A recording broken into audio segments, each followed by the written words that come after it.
of the Montclair Historic Preservation Commission is July 25th. And notice of this meeting has been posted here in Town Hall, and it's gone out to the 3 newspapers, the Montclair Times, the Star Ledger, and the Herald News. Mr. Petto. Oh, and I would just like to mention a change in the agenda tonight. If anyone is here for new business, application 2019-16, 597 Valley Road, the applicant has asked that that be heard next month. So anyone here for 597 Valley Road, you've got the opportunity to go home and have dinner. So Mr. Petto, the roll call, please. Chair Bennett. Here. Vice Chair Hyman. Present. Mr. Greenbaum. Here. Mr. Rooney. Here. Ms. Kane-Levy. Here. Mr. Reimnitz. Here. Mr. Karasik. Yes, I'm here, and I just wanted to tell the commission that Joe Angela, who often sits here, has been appointed municipal judge in Montclair. And will no longer be serving as assistant town attorney, and consequently you won't see him again. At least unless you end up in municipal court. Right. Well, we wish him good luck. And Mr. Connolly. Here. And then now we have to approve 2 sets of minutes. I guess we'll start with June 17th. Does anybody have any corrections or comments on the minutes of June 17th? I can't vote on that, but the first line 8, it says regular meeting should be special. Should be special, yeah. Where is that? Oh, This is, you mean the 27th? no, I mean the 17th. We've got 2 sets. You've got 2 sets of minutes. Oh, I'm sorry. The 17th, which was the special Got it, meeting, got it. we're not complete at the last June 27th meeting. So we're voting first on the 17th. We're accepting the 17th, and then we're going to go to the 27th. The 17th, I'm not listed in there as being neither here nor there. Okay. I think I was here. Neither was I. I wasn't here on the 17th. Oh, okay. So you have to remove Mr. Reimnitz and Mr. Rooney, right? Has everyone read the demolition ordinance and what we discussed? Does anyone have any comments or no? Would somebody, and I know Mr. Hyman cannot vote, he's abstained, but would somebody make a motion to approve the minutes of June 17th? Make a motion to approve. Would you like to make, I'll second. all in favor? Aye. And we have 2 abstentions. Moving on to the minutes of June 27th, and I was not here, so is everyone else is listed? Does anyone have any corrections or comments on the Do June not. 27th? I don't. No? But I would comment that a couple of these have already been seen by the board, the Board of Adjustment. So anything what would be the impact of anything we would do at this point in time in terms of? just- Well, we have to just approve the document- minutes. Yeah, this is just documenting. It's just documenting the minutes that we discussed on June 27th. We're not changing anything unless there's a change in here. That's my point. That's okay. Okay. I don't know why there isn't time or, well, again, that's another discussion. So. Okay. Well, the idea being anything transmitted to the boards would be via the memo. Right. So, As you know, opposed as to the opposed to the minutes. minutes. So if we want to just change the minutes to be consistent with Got it. the memo, we Okay. can do that. So the memos are really our last, how do we review the memo? Myself and Kathleen review the memo. But I think in the future it makes sense for whoever is designated to To show up. show up. at these- Exactly. Actually, Showing also. up at these Yes, and I was things. going to, thank you for that, yes. So, you know, administratively, Yeah, we'll, can certainly do that. we should Yeah. include that person as well. Well, that's a good point. How do we, well, let's approve these minutes first. Can I have a motion to approve the minutes of June? Motion to approve? All, second? Second. All in favor? Aye. And 1 abstention.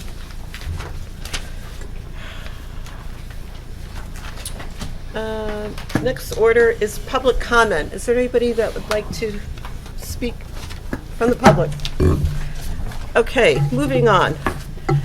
The revisions committee, we met, Jason and I and Janice Talley and Graham met about a Just to signage. correct, that's the minor application. Oh, sorry. Okay, sorry. The Board of what do I have here? Revision was, okay, so the Board of Adjustment board, this is to your point, John, has approved the resolution that we decided to okay the garage door and the other things, the light fixture that were that they required Subject it. to our review. 768 Valley Road, but it's subject to our review. So that's that. You'll see the shade store Yes, this past month. yes, but that's that we'll discuss. Oh, we're not doing this on the business. Yes. Well, yeah, Okay, yeah. got it. I thought that was for revisions. Yeah, I think just to clarify, so the first point that the chair was making is the applicant for 768 Valley Road has contacted the commission and seeking to finalize his review of material selections pursuant to his approval from the Board of Adjustment. So we're working to schedule a meeting, hopefully next week, with the revisions committee to review the garage door selection and the light fixture selection that they've made to finalize that installation. Today we have a couple of certificate of approval applications, what has nothing to do with committee reports. But also today I went up to Montclair State University to view the Lackawanna Urban Redevelopment Revolution, which was really interesting. There's a professor up there who's the co-director of MIX, which is managing and integrating X. It's sort of a technology computer workshop. And in cooperation with Kevin Rickberg from Montclair High School, they had a group of about 20 students, and they had 5 different projects, and they explored what could be alternatives for Lackawanna, which was really interesting. So you might see that in BaristaNet. I'm just pointing that out. And then the outreach committee, which is Steve and I, and if anyone else has any ideas, we're going to talk about getting some project together that we can participate in Montclair Design Week, which is in October, which is here, if anybody wants to look at it. It'll be the second year that they're, so any ideas would be appreciated. Okay, so we're moving on to old business and the shade store, which is, John, if you would like to report on that. Yeah, this is the shade store and the address 513 Bloomfield Avenue. The applicant went and removed a lot of the existing covered facade, and lo and behold, there's nothing there, except, sort of brick, tumbling down brick, and a steel beam that was not part of the original facade either. So they are coming back, I guess, for final approval tonight with what we discussed at that meeting. Thank you.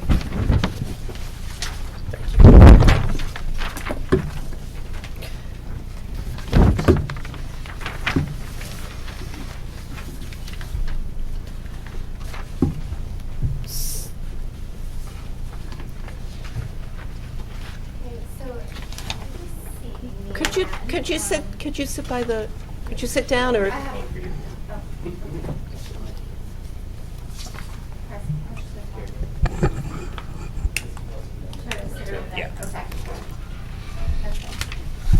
Okay, so while we're getting set up, I'd like to introduce this application.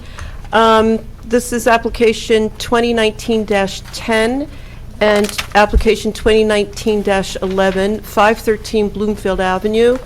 It's a new tenant. The tenant is named the Shade Store.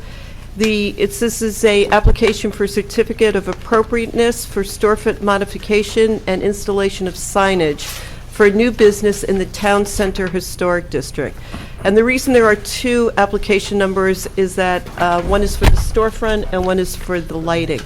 Now, we've heard And from signage. signage, what'd I say? Lighting.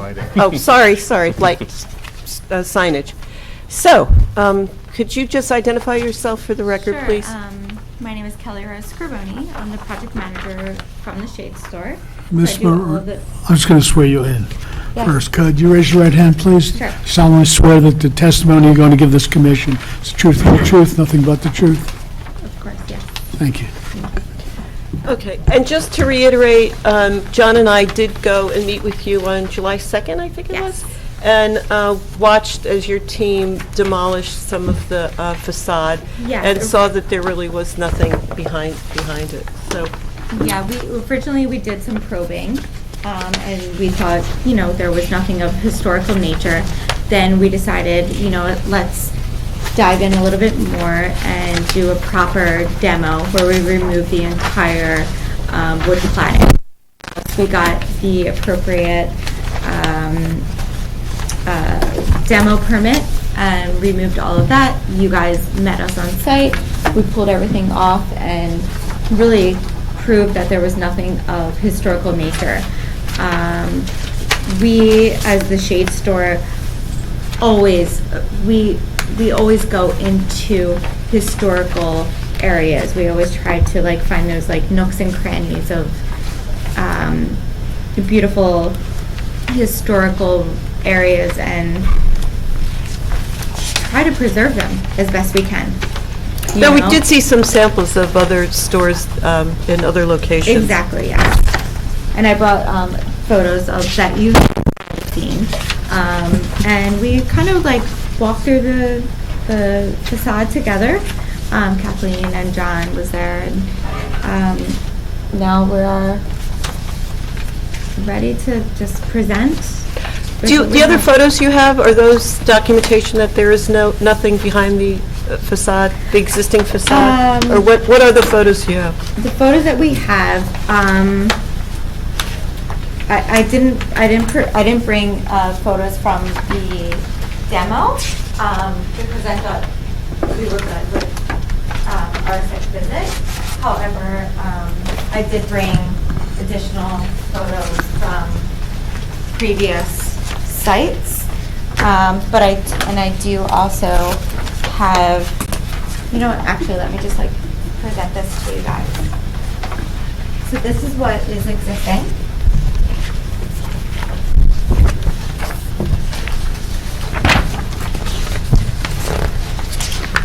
I can do kind of a little bit of an idea of what we have currently.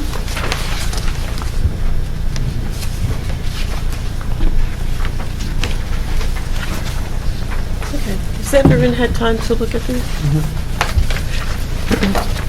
So, I have, before we start with questions, I have a question. And my question is, I thought when we were standing there, that it was not going to be a double door. I thought it was going to be a single.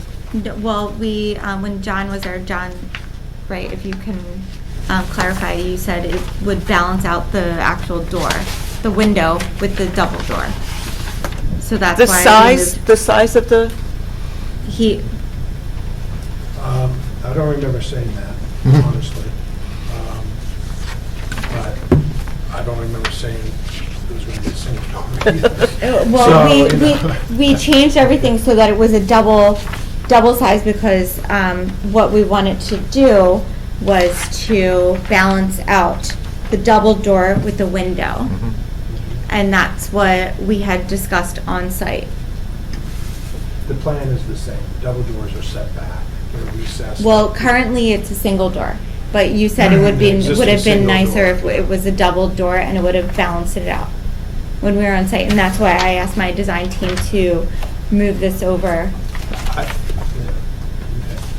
No comment there. Neither confirm nor deny. Do you have the last version that we saw here? Have there been changes? I have not. No. I'm sorry, I don't have the original. I think largely, though, there are not many changes. There's from literally the nothing. prior, as far as the finishes. Everything is This changed. was with the Okay. So there was a transom. transom. The transom, yeah. And we basically realized that when we were on site, that if you look at this, we realized that there was a structural beam, so we had to lower the storefront signage down. Originally, we wanted to raise the window, right? So we ended up pulling it down and making that a little bit deeper. So before we have questions, Mr. Conley, could you go through your comments, please? From last time, I don't have any new comments. I was just actually looking at this Okay. a few minutes ago, but Well, just maybe go through, if there hasn't one of been my a comments from the significant last time, change. I did bring up the issue with the double door. I suggested that a single leaf door should remain because that's the way it was historically. Do we have historic photos too? There are, but not. That's the unfortunate thing. The great historic ones. photo is of this storefront. This. I mean, this is a tough. This is a tough application because we don't know really what was there until you remove everything. So I think we should maybe couch this in a way that if they find remnants of, scarring of how things were laid out, that may. If they amend. find remnants of original fabric behind? Well, yeah, like scarring of where if there were truly just one door in that location, maybe one door should go back, but that's gonna really change the way the whole, Well, that'll change the whole the whole look of everything. look of the whole, I'm not 100% convinced that I believe there are some more of the limestone transom above the metal panels that are shown here. So Sure. it's, so, may I I'm ask- sorry, I need to jump in here. I Yeah, yeah. apologize.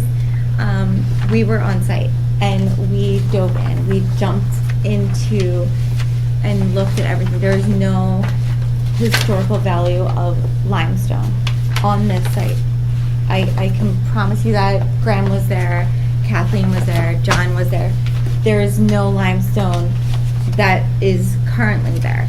If there's a photo of that nature, we need to find that, but there's nothing there currently.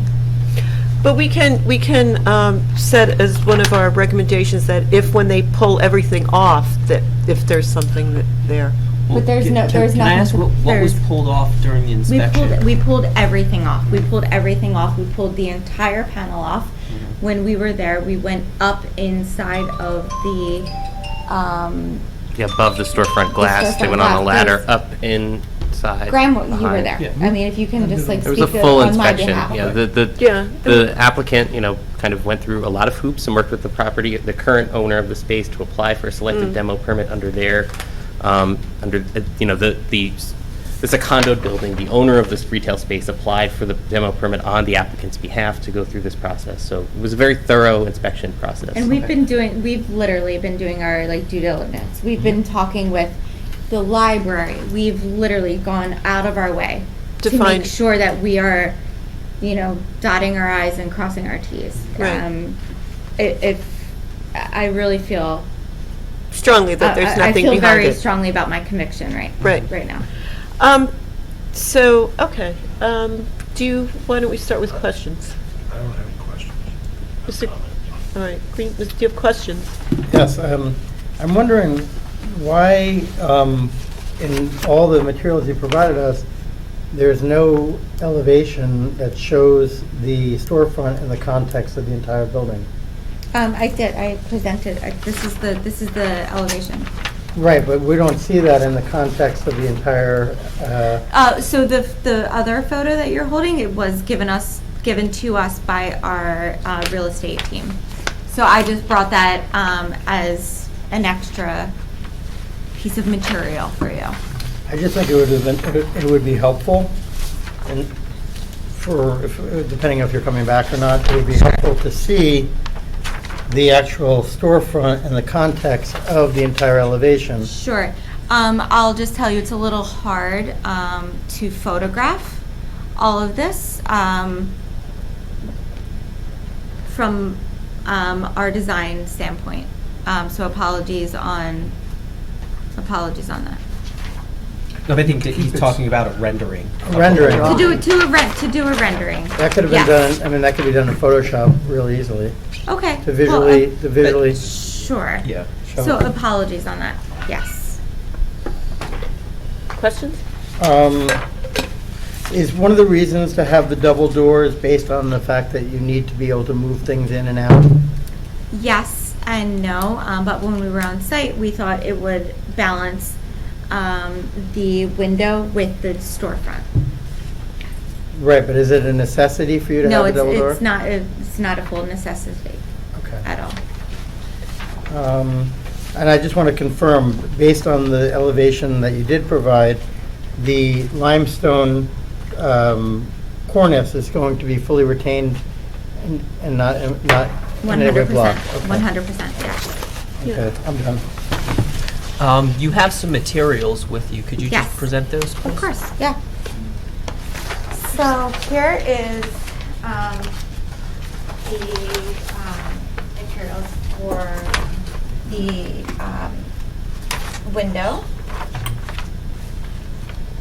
You can see those.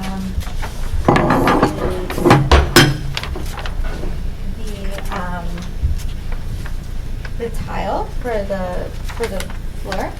And then, Kathleen, when we spoke on site, you wanted to drop in potentially terrazzo. Terrazzo, unfortunately, might kind of give us a little hiccup, but I found this that I thought looked similar to what you would like. So I brought that. For where? That's a The little bit. floor in front of the vestibule? And it would match next door. They have terrazzo to the right, which is green. It's like I like to call it a mint chocolate chip color. So that is a different color. Otherwise, we can do this and we can hone this down so that it's not shiny and we can come up with a different option. So I wanted to bring, because you mentioned that would be nice Right. to keep everything consistent. Well, we give it more of a look of the vestibule. Exactly. And then here is the material for the actual metal panel system that will be going around. And Graham, if you remember, we talked about putting a backer panel. So what my company does not want to do is do a backer panel, but what we said we would do. Yeah, just to clarify, by backer. You know what, but maybe this you is- should sit down Yes, you can use the mic. and use the mic, please. For the vestibule flooring. Just to Sure. clarify this commentary on the signage. of Typically, the Raceway. commission requests a raceway or panel behind the installation of pin-mounted lettering to preserve the number of to limit the number of penetrations into the facade system. The applicant has indicated that they prefer not to do a raceway panel, so instead they will provide, replacement paneling for once their signage is removed to replace the paneling in the sign band area so that it's free from penetrations. For the future future tenants. storefront. Okay. So basically, we are trying to, as far as our design team would like to project, is to not have a racer back. But You we want are clean willing backing. to do like a backer panel in front, behind our letters. So my company's willing to pay to have additional panels made.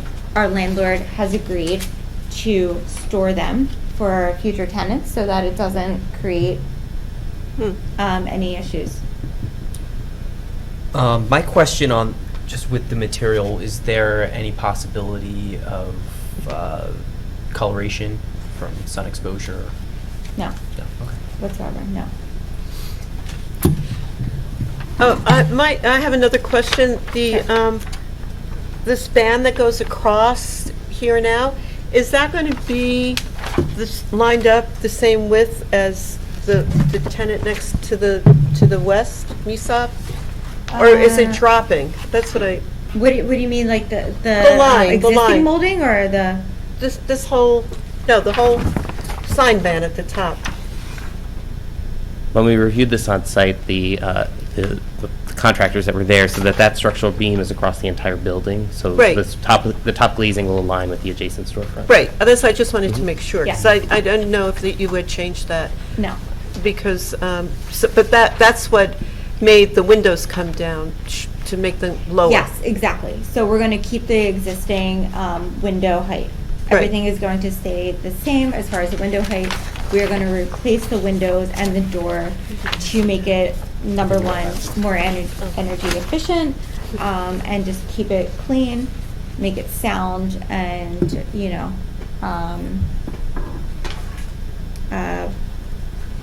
more updated. Okay, thanks.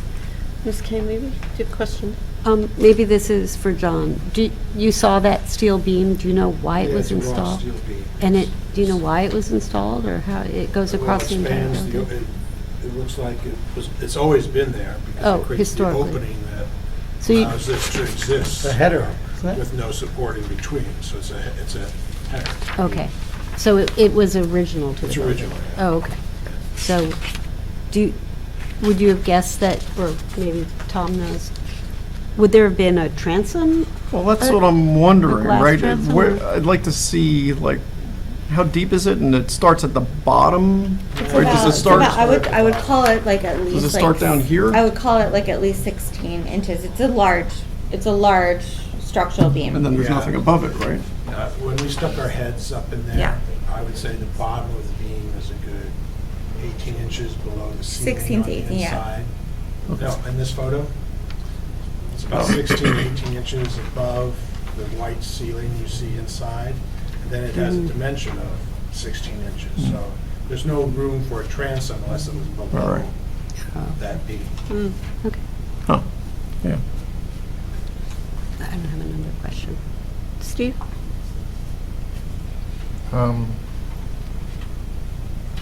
No, I don't really have any questions, no. Okay, so we'll go back for comments. You want to open up the public? Before comment? Yeah. All right, so before we have comments from the commissioners, is there anyone from the public that would like to make any? No? Okay. Okay, Mr. Remnitz. Okay. I don't have a problem with this at all, really. If I thought that this represented some historical great value was there now, I think the only question, because, when I read through our design guidelines for storefronts, the only thing I see that really applies is whether there was a single door there originally, and we're trying to keep that same proportioning going on.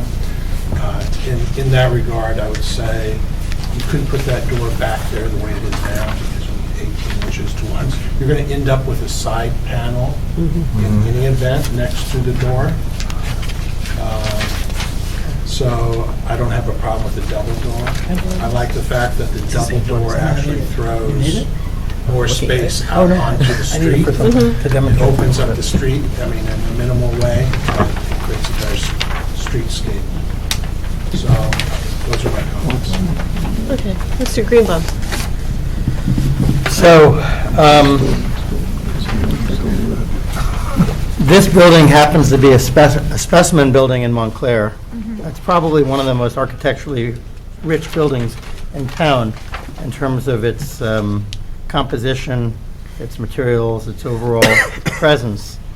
And you're placing the storefront in the center of a 3-bay retail building. And I would prefer, and if I could, may I borrow that for a second? No, I know, I have a reason. I feel, and this is exactly why I raised the issue as to And I think this is really important for all of us to know, to recognize that we need to see, for all the time and energy that went into planning and preparing this, you didn't show it to us in the context of the overall facade. So I think a better solution would be to have the door centered with 2 glass bays on either side, so that it follows the symmetry of the building.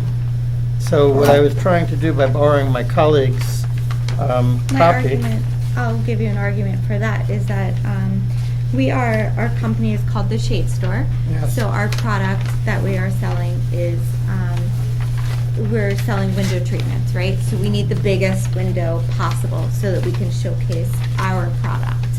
So if we were to put the door in the center and we have 2 small windows on either side, it doesn't really help showcase that. Smaller. So that's a little, So what I'm suggesting is something more along the lines of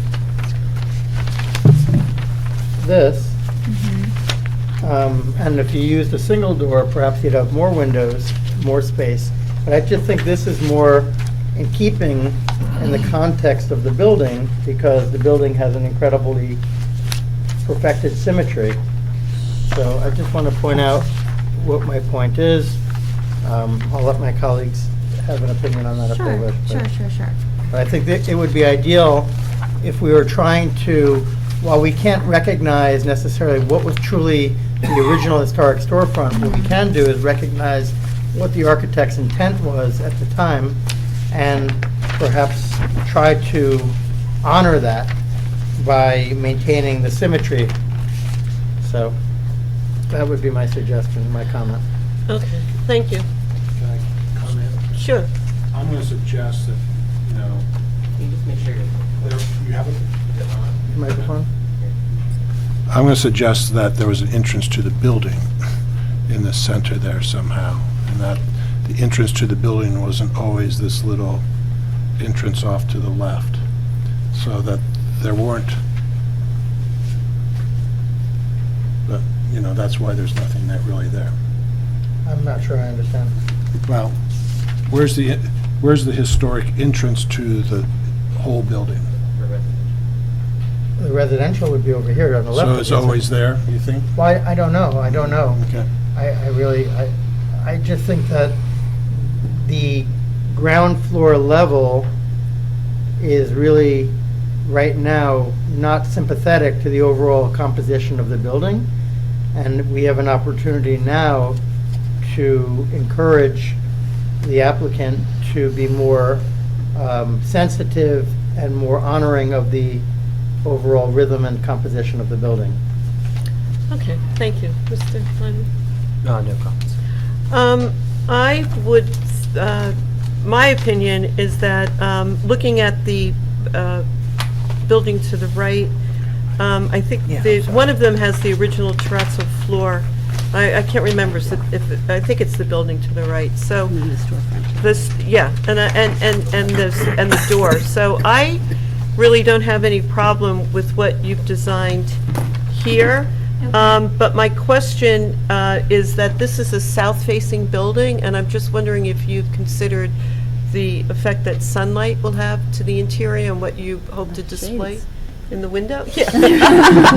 No, actually, I was just gonna say I the actually same haven't thing. even thought of that, and I can take that back to my team. But in what regards do you think? Well, it's going to be very bright inside, and you don't have an awning or anything to protect it. You know what? That's never really been. We want the light to come in, and there's a tree out front, so it's we have some shade Okay. that's there. So I don't think that sunlight coming in would be an issue. I think you're right in saying that, but then again, we are a shade company. We will have a window unit. Obviously, it will not take up the majority of the Wouldn't it be nicer? space Right. looking in. But Okay. I think we're okay with the light coming in. And then, do you have more dimension sheet with the lighting? Because you just have blade sign. Do you have dimensions? I mean, I can show you additional stuff. I have my full sheet if you would like to see them. What specifically are you looking to see? Well, because this is a combined application for certificate of appropriateness, so. Right. So, The full the only- signage set was sent with, I'm 5 of 8. everything was, I- the full signage application was sent with your last packet, so. Right. you So should that's have like that. separate, yeah. You should have Okay. that from the last meeting. Oh, okay. I don't So have the it. only thing that, That hasn't changed, in other words, that hasn't hasn't changed, changed. right. Okay, Yeah. all right. Except that the application of the top sideband has changed. This has changed. Well, because we realized that there was that, metal beam that's Right. coming across, so we had to like continue to keep the existing transom. We couldn't add additional Right. window. So then these, I guess at the top, it looks like you have seams in the metal surface? Seams. Yes, so those are going to be the metal panels, so you have those in front of you. Right. So basically, it can't be one massive panel. So it's going to be 3 panels. And those will be able to be removed when, Well, yes, they're going to be able to be removed, no problem. And we're supplying the landlord with a second set so that when the next tenant comes in, they have something to install, and we're going to pay for that. okay. And then the question I think somebody raised was about how, with the light and the fading on this material, the metal. and It's there's no fading. We have one going on 8 years in Chicago. Okay. Everything's perfect. Yeah. So that's a there's no guarantee fading. on Yep. on the material? 100%. Yes. Okay, thank you.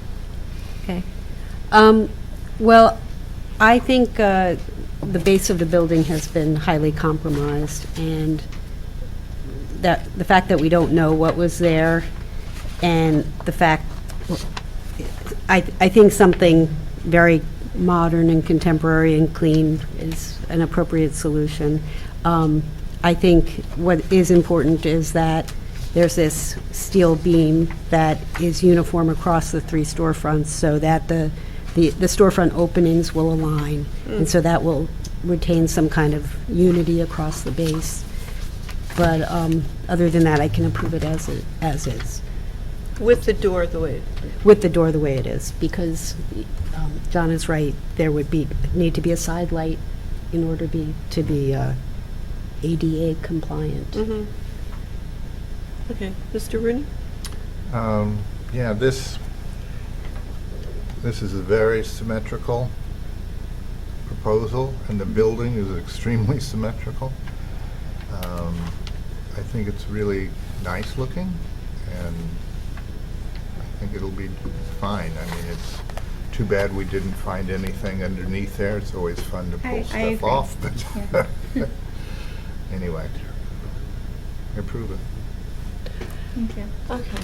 So for certificate of appropriateness, which we'll vote on It's a vote.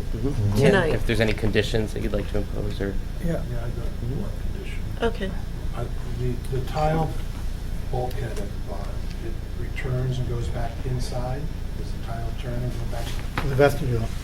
inside? On vestibule? the exterior or the interior? On the exterior. I mean, it's hard to read As this it goes little towards drawing the here. It's very graphic. It's where the terrazzo will be. but Oh, yeah. In front of the this door. goes back. Yeah. It's a This return. is a return, and the Yeah. tile underneath Uh-huh. returns. Is that correct? Yes. Okay. And this metal frame forms a corner there, and there's glass that goes back. Because we don't have that drawing. Yes. That Yes. goes back there as well. 100%. Yes. What about your point? I mean, I do. I can show you drawings. I have everything here. Okay, I don't have no conditions. No. I wanted to have that. Any other conditions? just one recommendation of what we had discussed on site was perhaps cleaning the existing stonework above the storefront, giving it a clean, and maybe also cleaning the sidewalk out front of the storefront. And like we plan to address all of that. So that could be, that's a recommendation for, could be. 100%, and we're very interested in making sure everything is streamlined. If there is cracks in the concrete, we will adjust, and we will make sure everything is nice and tidy. If there are cracks in the top, we will adjust and like make sure everything is, you know. So getting to that point with the cleaning, are you going to work with the landlord to clean all the way across? So the landlord wants to talk to his other tenants. Yeah, just a reminder to the commission, this is a fully condominium building, so each of the 3 retail spaces are owned by 3 different owners. So this. So it's not a Oh, it's unique a- situation, so the ownership is split. It's a condominium? Each one is a Yes. separate condominium? Yes. The owner of this unit just owns this storefront that they're occupying. Doesn't So, own. but he's willing to He's willing to work with communicate and communicate with the other adjacent storefront owners, but. Really? All right, so what are our conditions, Greg? So I think there should be 2 conditions. One is that to clean the stone above the storefront and to work with the adjacent storefront owners to have the full length of stonework cleaned. And then the second one should just be, if you want, just to keep everything together, final material review on site with the revisions committee as they are, nearing. Yeah, I think that's important. That's what we, Are you comfortable and happy with the materials that I provided today? yeah. But just as you're working, as we're Yeah, getting. exactly. Okay. I have a question. Sure. The total width of the windows and the door combined, do you have a dimension? I do. So the The doors, actual opening, the yeah. door width is, I'll call it about 6.5 feet Okay. for double door, and then I'll call it the 78. depth of, say, call it 3.5 feet. Say again, each pane of glass, I'm sorry, which Oh, was? I thought you were talking about the entrance for the doors. Sorry. The total doors, from the frame, the actual surround, what is the total width? Of the It's doors? width- the width A102. of Is the- it changed it's from on this the- document? It's on A102. I'm not understanding what the question is. Because the dimensions are on Yeah, it. no, What it's is- consistent with this. Right, the dimensions are on this document. Okay, Oh, so I'm not the understanding. total penetration, The door width is 6'1" 7/8", and the windows is 10'5" 1/4". where do you see that, on which It's on page? Page A101. A101. Plan. I don't see, I'm in the wrong document. Other one.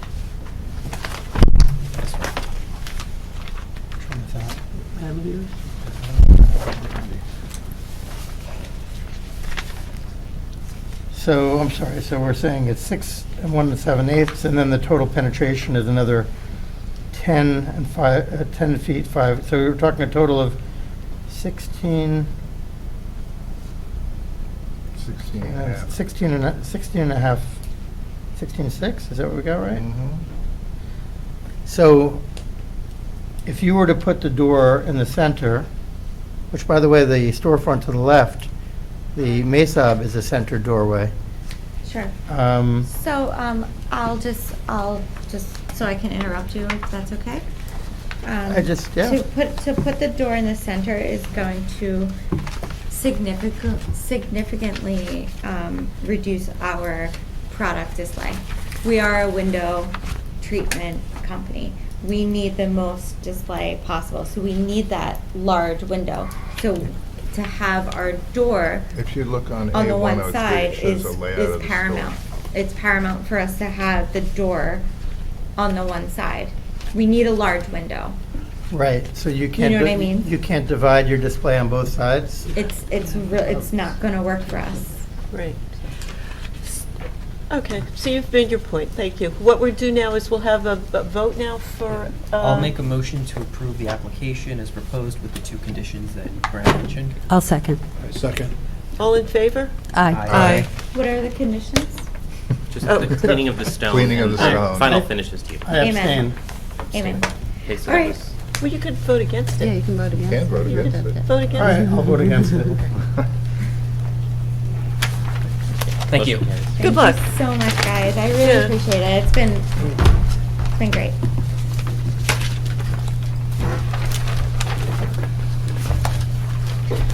Okay, our next up is application 2019-14, 605 Valley Road. It's a storefront modifications front and rear in the Upper Montclair Business District. And is this one that needs to come back? This is the Valley Road. Everything's on Valley I Road. know, everything's Oh, yes, yes. This is To me, it's like no brainer. Mercado. right. So, could you handle that? Okay, all right. Yeah, that's this one. That's okay. It's just that I was. Yeah. So sorry.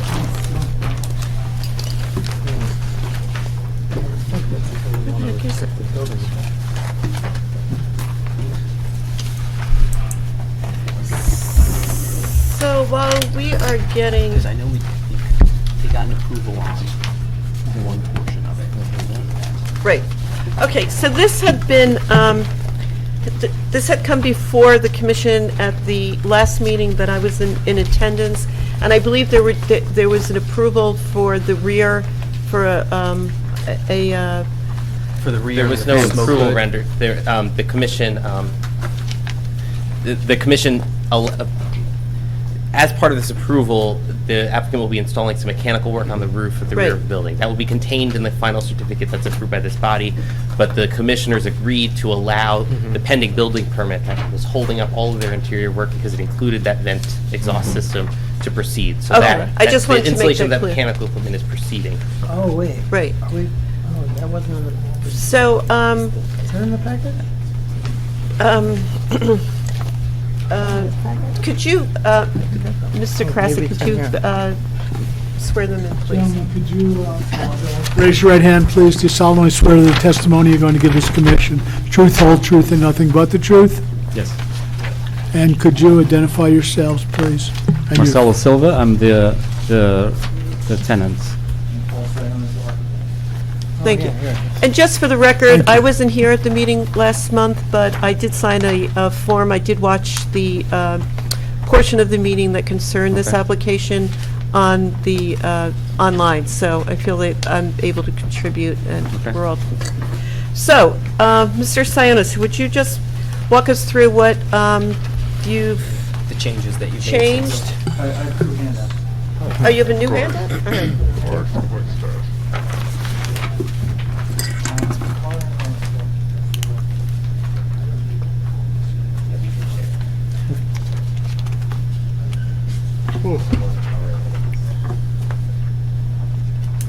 So, two handouts are being passed around, revised drawings. One is a color west elevation, and the other is a black and white elevation and the cross section.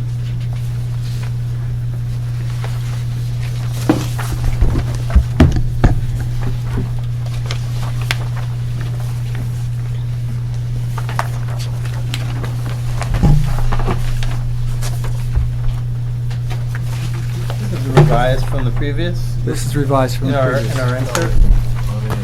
Correct, So correct. It's different from this? Yes.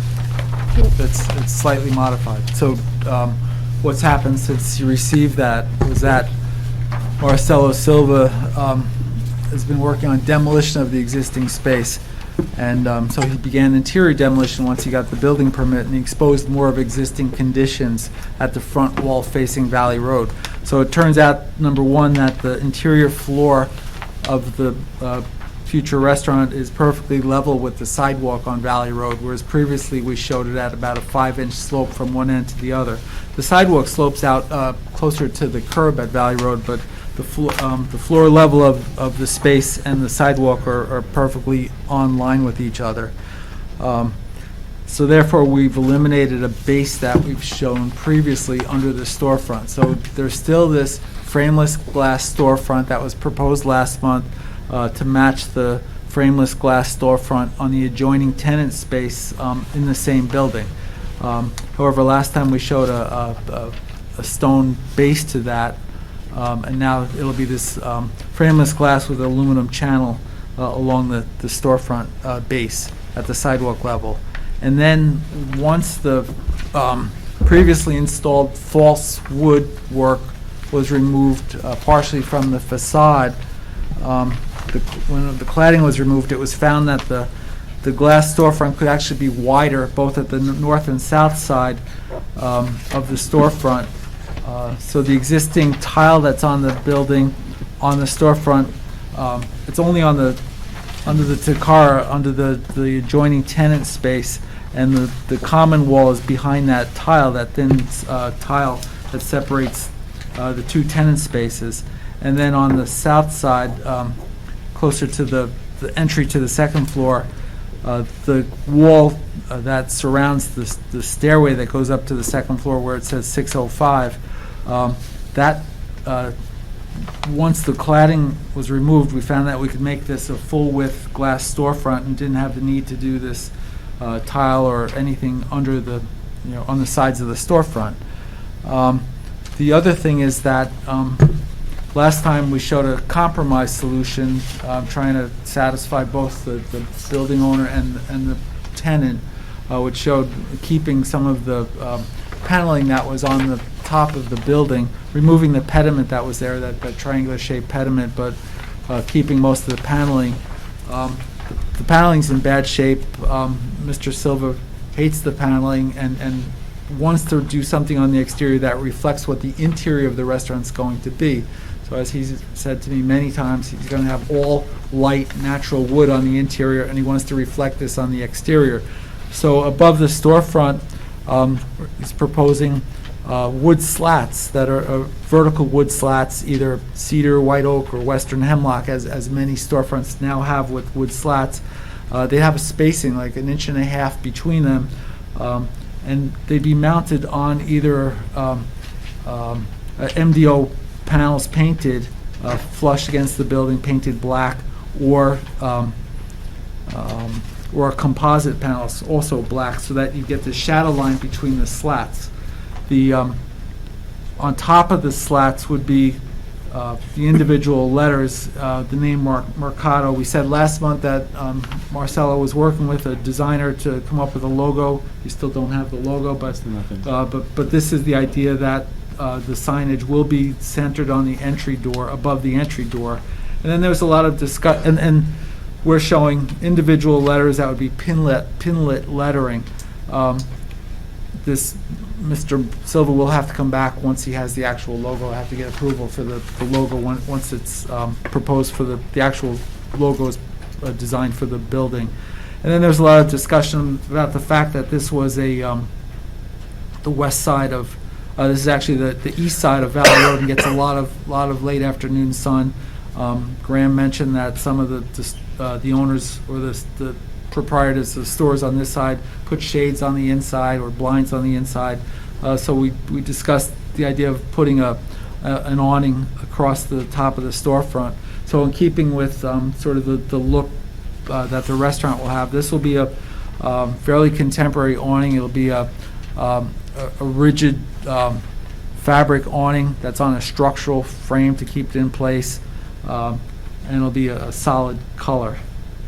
And the awning will be placed so that the bottom of the awning will be just above the entry door, so it's about 8 feet above the sidewalk level.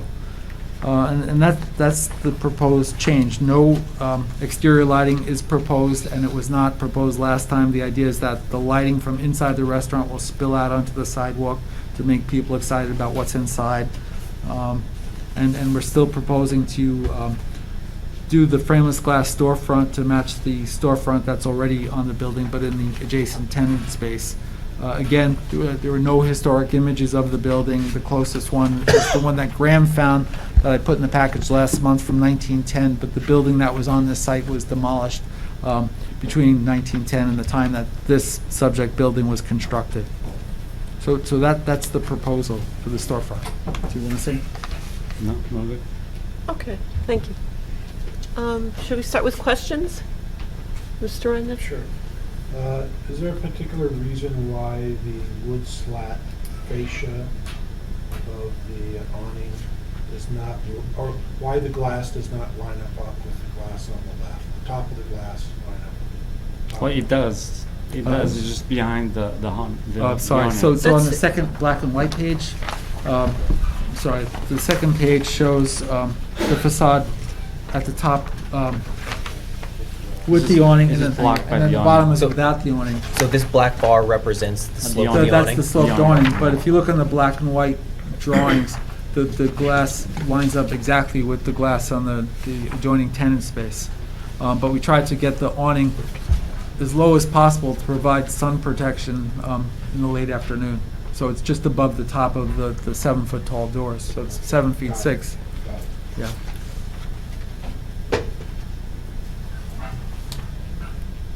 Do you have any other questions?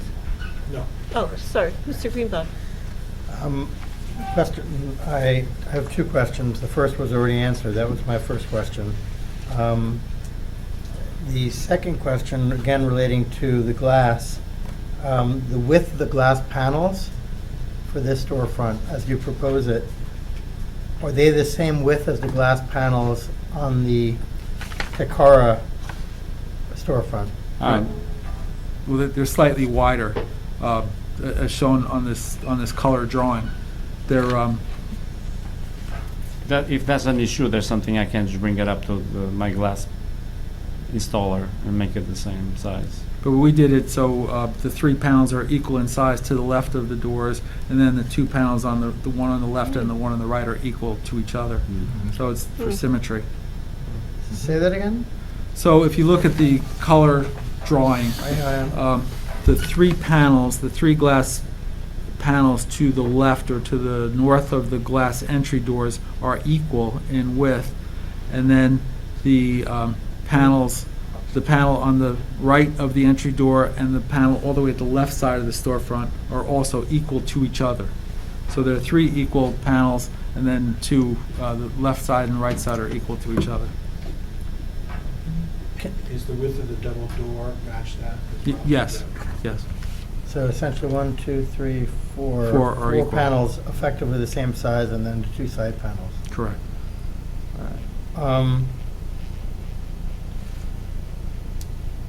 Last time when you came, I made reference, there were 2 issues that I brought up that I think were important. One was there an opportunity to work with the landlord to try to create a common? The answer is no. It won't work. We tried. No cooperation. Okay. And the second point, that's a shame. The second point is, we talked about, if we go to the existing condition drawings, photographs, I made mention of the fact that, from my personal experience, the dumpsters behind the Piazza, at least, I can't speak because the other one's a bank, so they don't have a big dumpster. But I was hoping that you could, in some way or another, activate the rear of the building and also enclose the dumpsters. Make sure. Yeah, I'm planning on enclosing my dumpster. Now, I'm not sure about the neighbor's dumpster. I currently don't have a dumpster yet. Right. Because we're using a construction-sized dumpster right now for construction. Right, but when you're operating your since one will restaurant. be operating, and we're gonna get a size, appropriate size for the restaurant. And I'm planning on building an enclosure with the same wood as the paneling in the front. Okay. Oh, that would be nice. Graham, I have a question. Just to note, installation and development of a trash and recycling enclosure triggers site plan review, which requires the applicant to appear before the planning board, just so the commission's aware. So, Say that again? if any proposed installation of a trash and recycling enclosure Needs to be requires approved. site plan review by the planning board, planning so that would board. require an application by the applicant to the planning board for approval of the dumpster enclosure. This is a certificate of appropriateness. I guess when we come for the signage, we could do that. at the No, same no, time. separate board. Separate board. So here's my question, Graham. Is there any ordinance or requirement for a restaurant to have their dumpster enclosed? We are looking, in fact, we're discussing right now new regulations for dumpsters, both in our parking lots and behind buildings, to try to have some more uniformity. First of all, to regulate dumpsters that are actually on township property, which many of them are. Right. And secondly, to have some kind of uniformity in situations like this. So if we do institute regulations, perhaps it might bypass the need for planning board activity, because then it would be subject to that. But Right. And it's these sort are being discussed right now, but it's really, the's nothing else I can say about it. Right. I just Right, want to sorely say, needed. Presently, no. Right. what I want to say on the record is, to whom it may concern, I think it's absolutely critical that the township have a policy regarding dumpsters and their proper enclosure for a variety of reasons, health reasons among them. But most critically, this is actually the Takara, the rear of the Takara store happens to be right at a pedestrian passageway connecting the public parking lot to Valley Road. And I have noticed consistently, whenever I'm back there, I am repelled by the dumpster. And I feel like this is something that needs to be addressed. Another reason, it becomes everybody's dumpster. Right. Because I have dumpsters, and they just throw stuff on it. Right. I So- put a tarp on it, they throw on top of the tarp. So, Okay. so. Thank you. So Graham, for the record, I think it's very important, and Well, as Mr. Karasik just mentioned, Right. it sounds like the Township Council is considering Right. changes to address that I just situation. want to emphasize the need and the urgency. Mr. Hyman? I had a question with respect to the front facade and the wood paneling. And I remember when we were here last time, there was that discussion about trying to tie in the renovations to the new Mercado restaurant to the existing, so there was some consistency.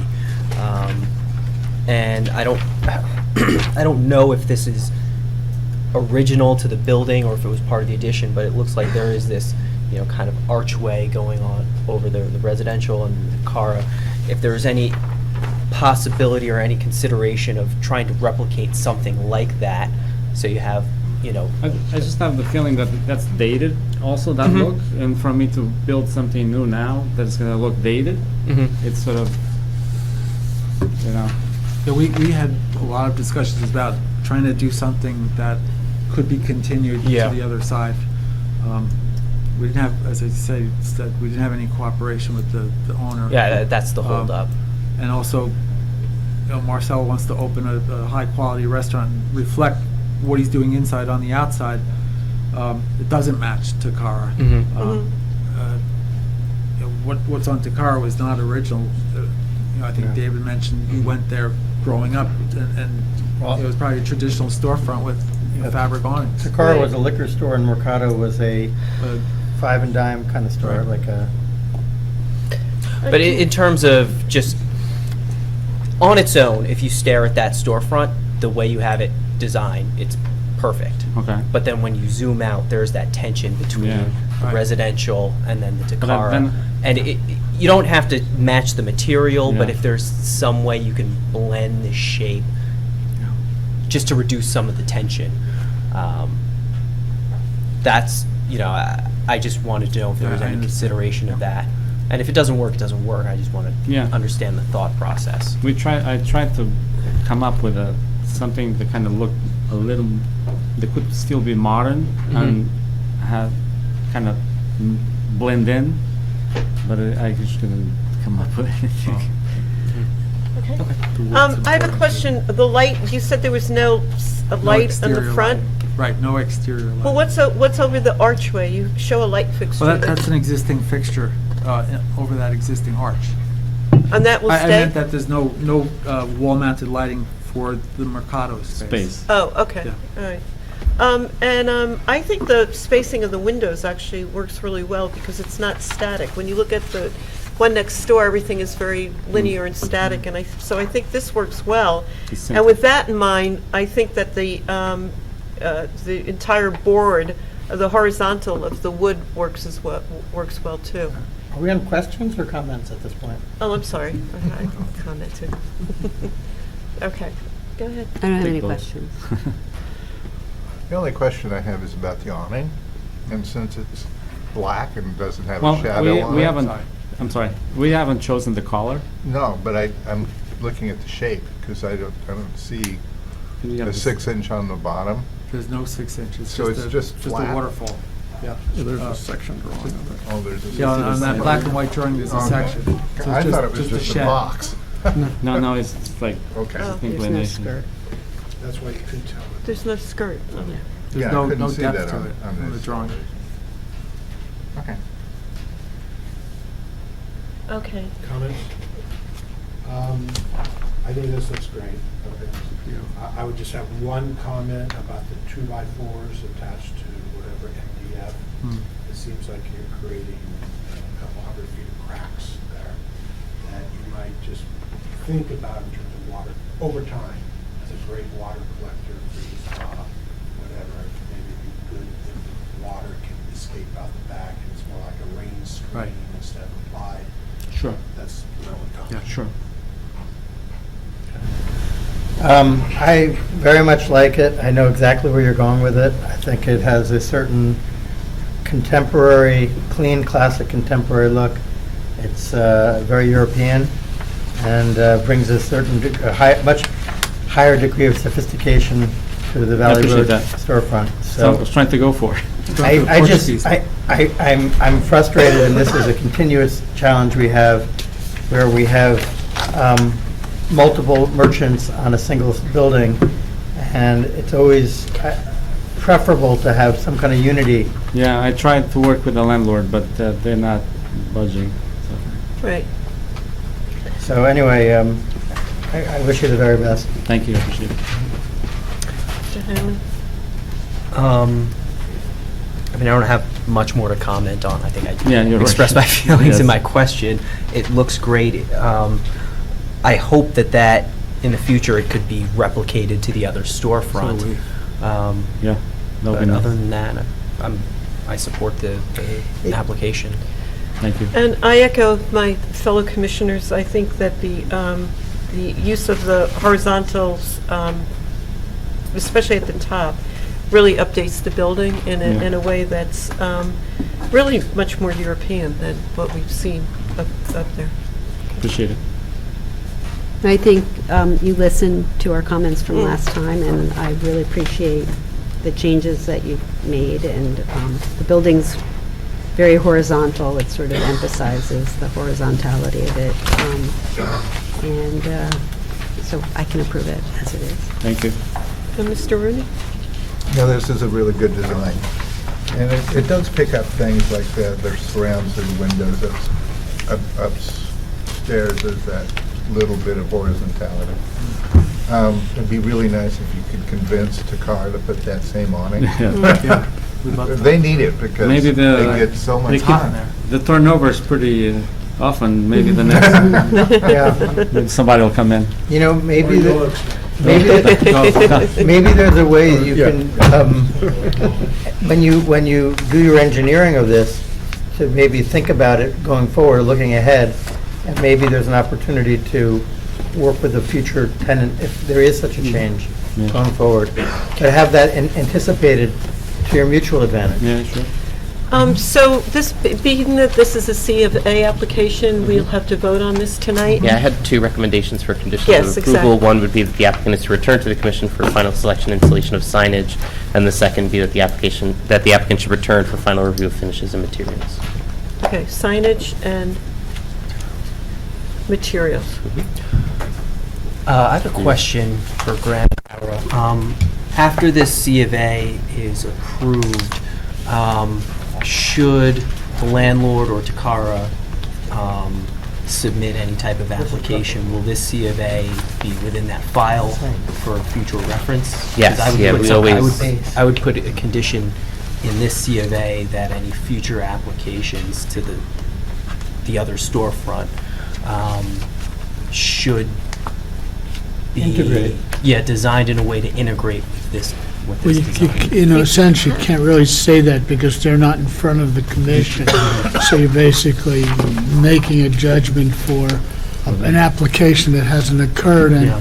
they haven't had a chance to comment on it or anything. So the point, I guess you're going to express that the board should take a careful look at commission should take a careful look at future applications in this building to seek some form of unity or whatever. And I think you a know, further, complementary, I think whatever a works. further recommendation to that point may be to evaluate what language is contained within our design guidelines with respect to storefront cohesion across buildings, and to make sure that there's some language in there that bolsters kind of making sure that storefronts are consistent across the building facade.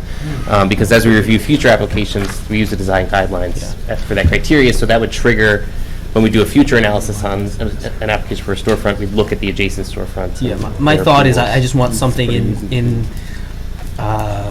the file to, How does it jump up? yeah, basically to inform a future commission or board that, look, this was the rationale, behind this application. So, I think I perhaps. think that's what I was saying. Yeah, perhaps what I can do is work that into the finding section of the certificate for next time. So then, when we review the certificate at next month's meeting, I'll put some language in the finding section that the commission believes that. These are We indexed do by have address, something- aren't they? What's that? They're indexed by address. Yes, these are all indexed by address, so they should Okay, be together. comes right up. And we do Oh, have that's great. something in the design guidelines about awnings and how they should all be consistent on a storefront. So it's not, Yeah, I think that we have some precedent language in Right. the design guidelines to help the this commission and future iterations of the commission, be effective in evaluating okay. comprehensive. So the two conditions again, Gary? The return for the signage and return for final material selection. Okay, so we have a motion. I'll make a motion to approve the application as presented, subject to those two conditions. I second. And should we go one by one? Vote? I think everybody is favorable. I approve. Aye. Aye. Aye. Right. Okay. Good luck, it looks great. Thank you. Thank you. Thanks. Obrigado.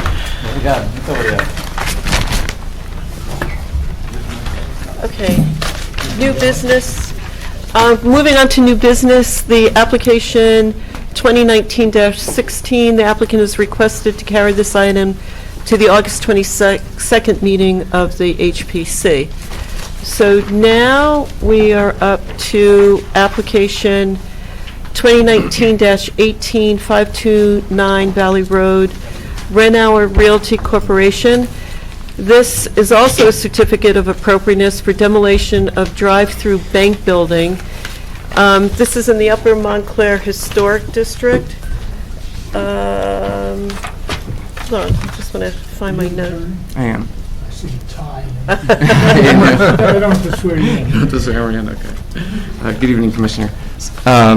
Chairwoman. My name is Chris Murphy. I am the attorney for Renauer Realty Corporation. We're here tonight seeking approval for the demolition of an existing structure on the property.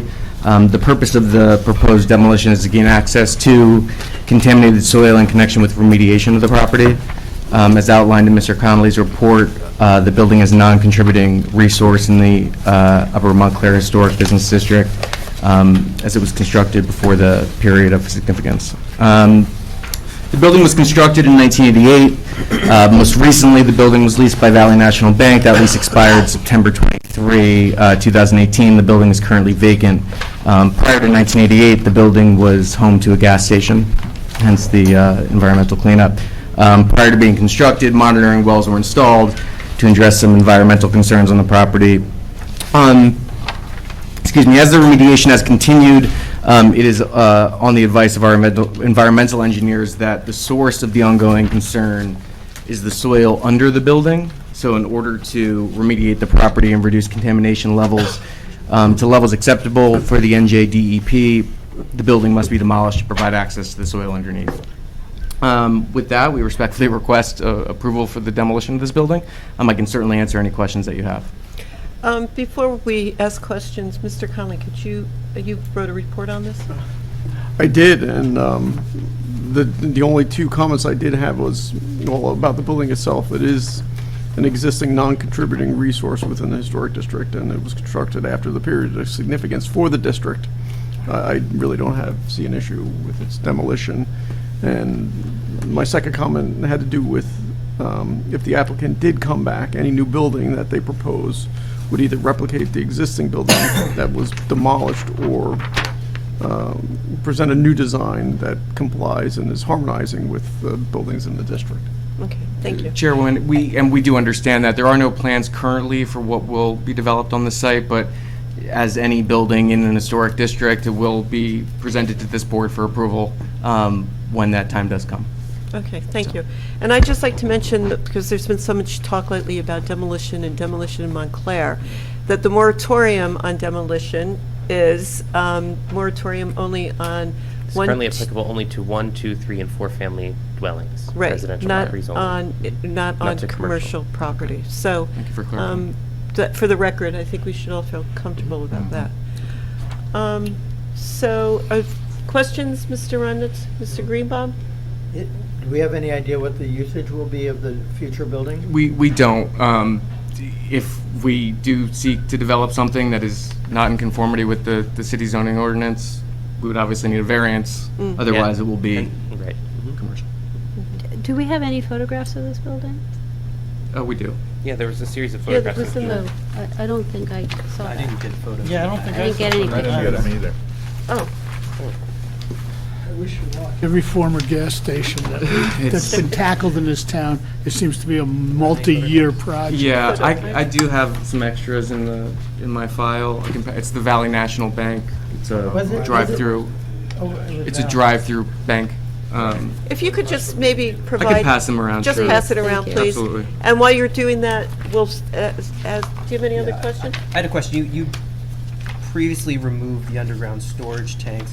Was there also soil removed? There was soil removed. It was filled with clean soil. Okay. Unfortunately, gas station operating there for years in the 1980s. Yeah. There's some more cleanup. Yes. Was that new soil recontaminated, or is this just to address the soil that's under the building? Excuse me. I can't speak to that. I'm not quite sure. The soil is contaminated. It's being monitored. Whether it's the new soil that's been recontaminated or not, under any circumstance, we'll need approval from the NJDEP and licensing and so forth. Okay. I have no questions. Do you have any questions? Just a procedural question with gas stations. Yeah. How far past the contamination must they dig? It It would be depends. like- Really, it's a question of environmental Right, I know. remediation, but it's an interesting one. It depends on what they want to put on the site and how clean they want to make it, and what the DEP requires as far as a cap on the. Okay. I think that's the purpose of the wells, right? They try to map out where I'm the finding contamination is, yeah. wells all over campus. Yeah, it's. Part of the issue is whether the gas, benzene, or whatever's down there is moving or not.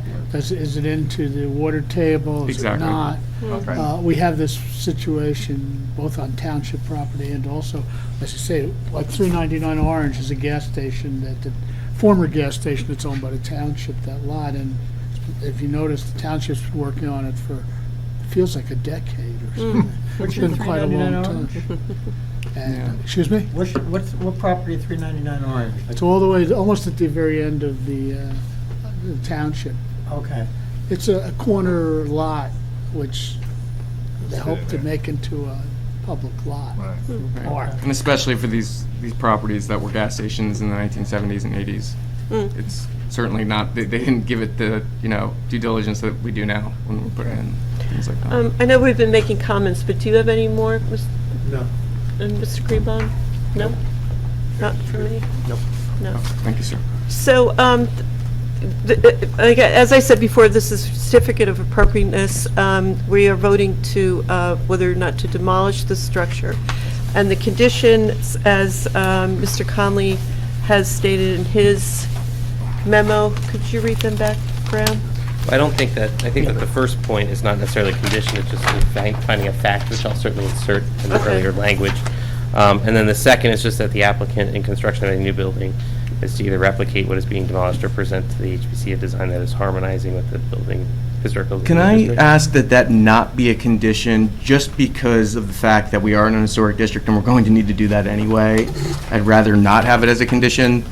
I'm a lawyer, I'd rather not be a condition, Well, let's but- ask our lawyer. Yeah. well, I don't think it's necessary to say that they have to replicate the building as it is. First of all, once they pass, this is a non-conforming use anyway, Mm. and consequently, they're not going to be able to rebuild Right. this particular use.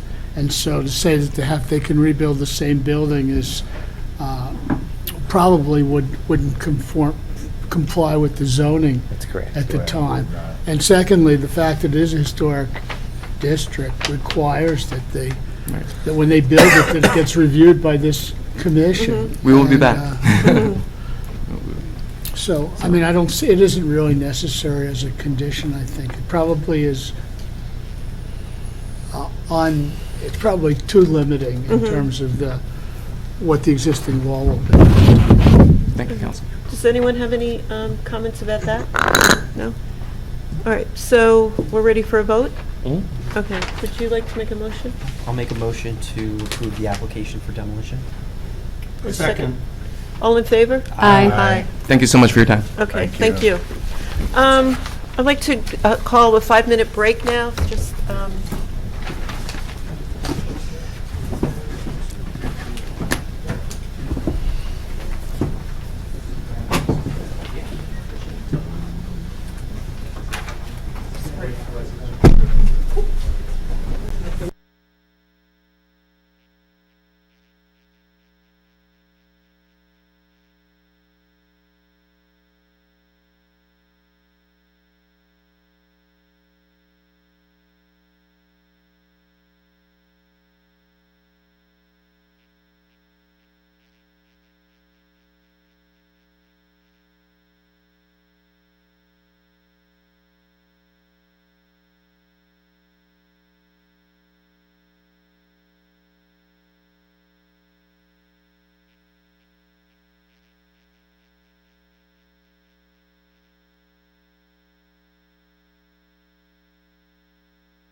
17-24 Valley Road. It's a business known as Piazza del Sole.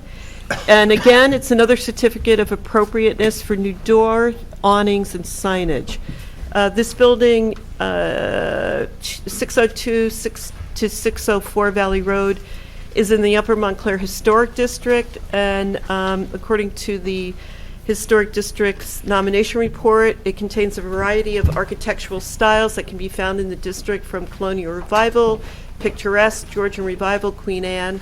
Additional structures in the neoclassical and shingle styles contribute to the architectural distinctiveness of the district, while the core of the district is defined by a number of Tudor Revival buildings. And the reason I read that is because this obviously has been changed, so quite significantly. Do you want to?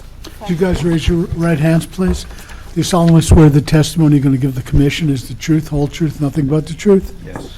And could you each identify yourself and your affiliation to the Sure. applicant? My name's Camille Kessler, and this is my husband, Richard Kessler. We're owners and operators of the store. And you will be moving from your current location a few doors... 620. At 620, a few doors south to Correct. this larger building. Correct. So could you, using this as a guide, just tell us in the new building what you propose to do? And we also have a picture of what the current building looks like. Where is it? Well, this is what they propose to do. You should have a copy of this. It was part of the application. Right. Awning and a sign? It's a, yeah, it's a small. Wait, we have a lot of material here. Behind here? Behind the hour. I can't find mine either. Are you looking for it? think I have it.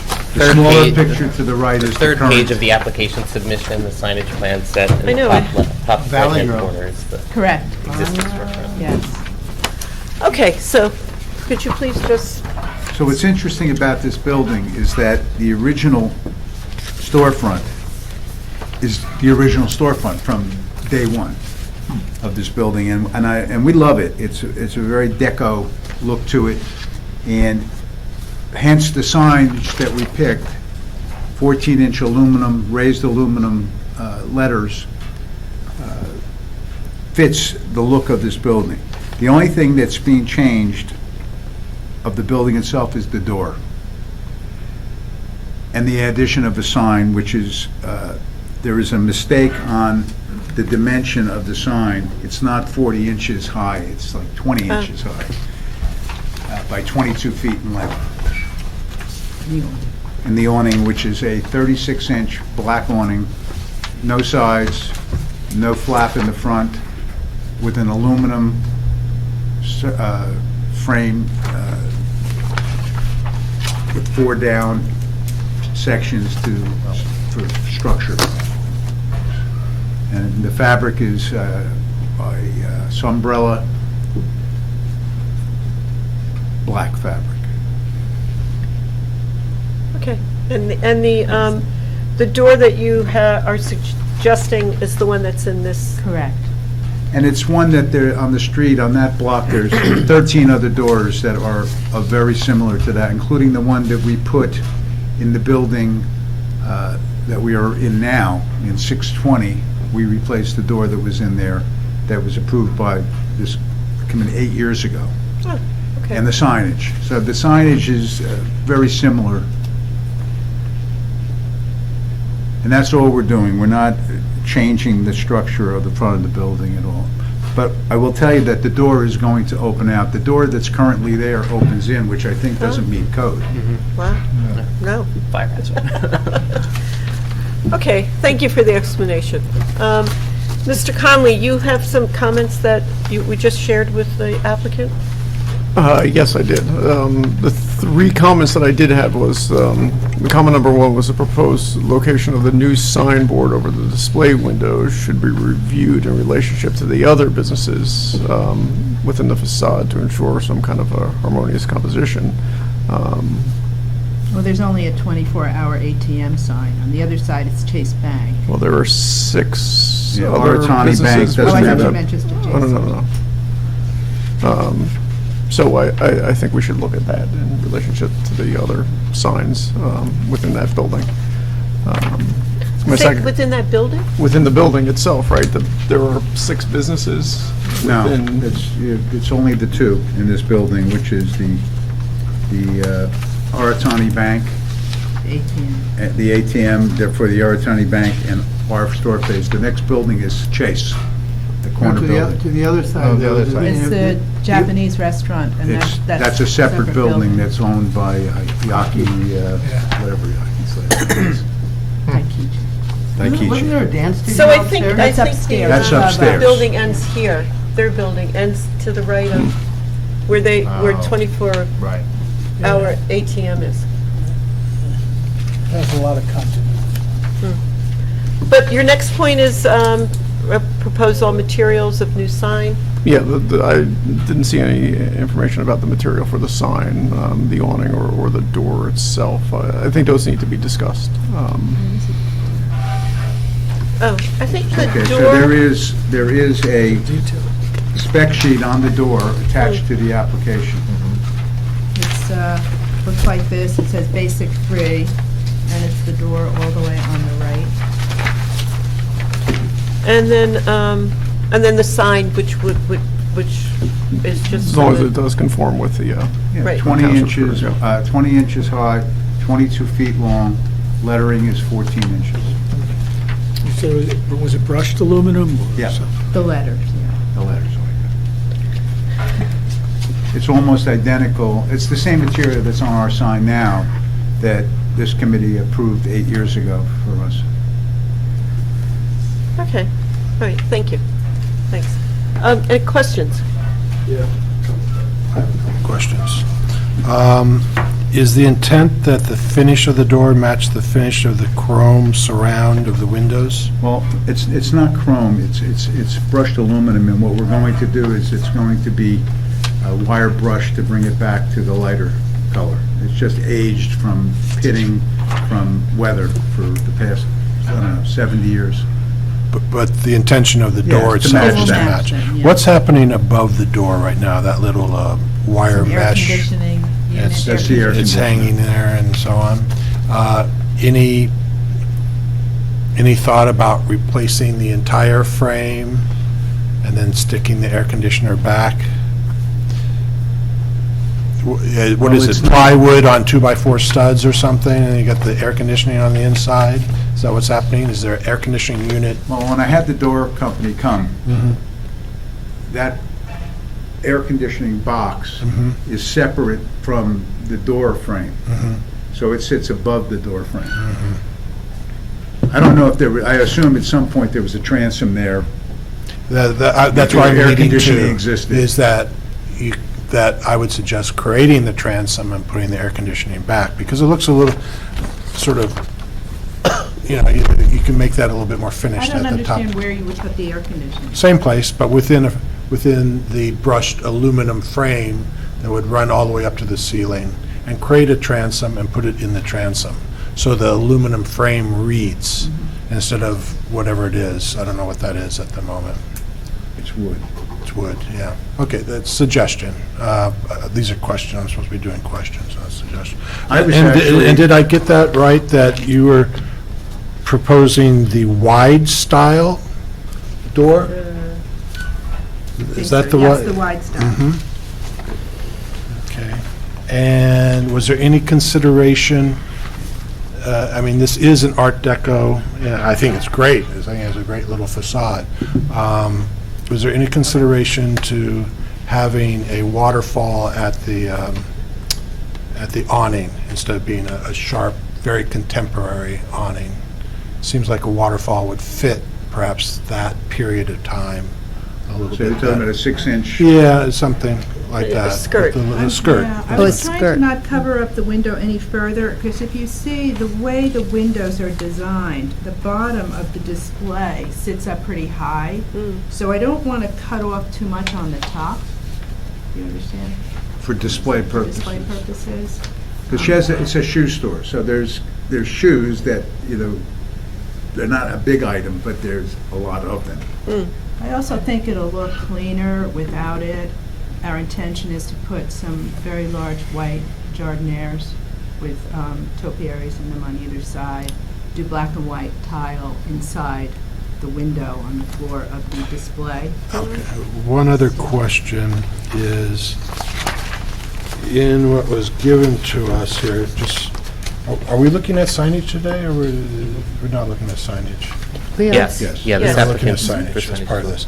I see this sign proposed with the outline around the Piazza Della Sol, and then this one has the white outline on the outside. Yeah, we Which decided one are we that's looking the at? one. This is it, That's okay. Okay. And the reason it's raised up is because we have to have the ability to attach the aluminum frame for the awning onto the building itself. It can't be attached to the glass. Okay. I don't have any other questions.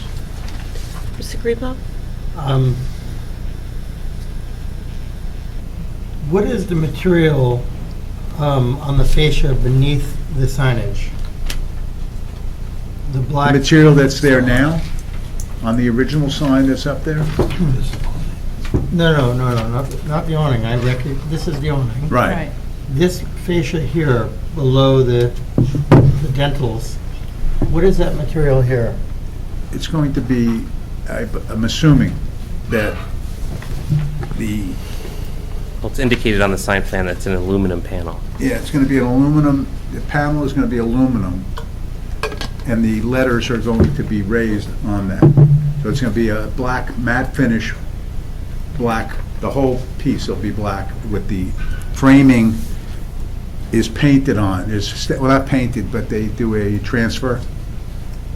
Oh, right. Yep. I'm not an artist, so I can't tell you what Actually, that I know is, the but process. the only thing that's raised is the letters. And those are actually raised, and are they illuminated? Yeah, they're aluminum and they have, No, are they illuminated? Oh, no. oh, no, they're not illuminated. But they're raised so that there's space behind them. They're Yes. pin mounted. Yeah. So this material that is here is something you're adding that wasn't there.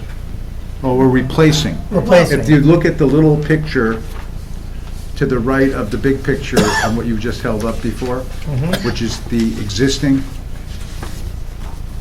that panel is actually bigger than, in height than what we're putting in. Okay, so the That Valley panel Grill, covers that up whole panel. some panes of glass that are on top of the main window. They're small. We think it's glass behind that sign, behind the original sign, remember? Behind here. behind the Valley Grill sign. Yeah. So, in other words, if those panes are good, we're hoping to clean them up, and they will be like under the awning. We'll preserve that, if that's what it is. Remember you said? You're talking about like No, a no, no, trans... no, Behind you're, here. no, you're Behind wrong. No, it's not behind the sign, no. There's nothing behind the sign. So it's brick. There's brick. So right now, I'm guessing there's plywood where Valley, and so you're putting something over that, Well, we're gonna pull off that sign, right, and then we're going to replace the underlayment, with a... make sure everything is sound. Like an anodized aluminum Yeah, and then the fascia. sign will go over the top of Right. that, be mounted on that. Okay. Did you consider a frameless door?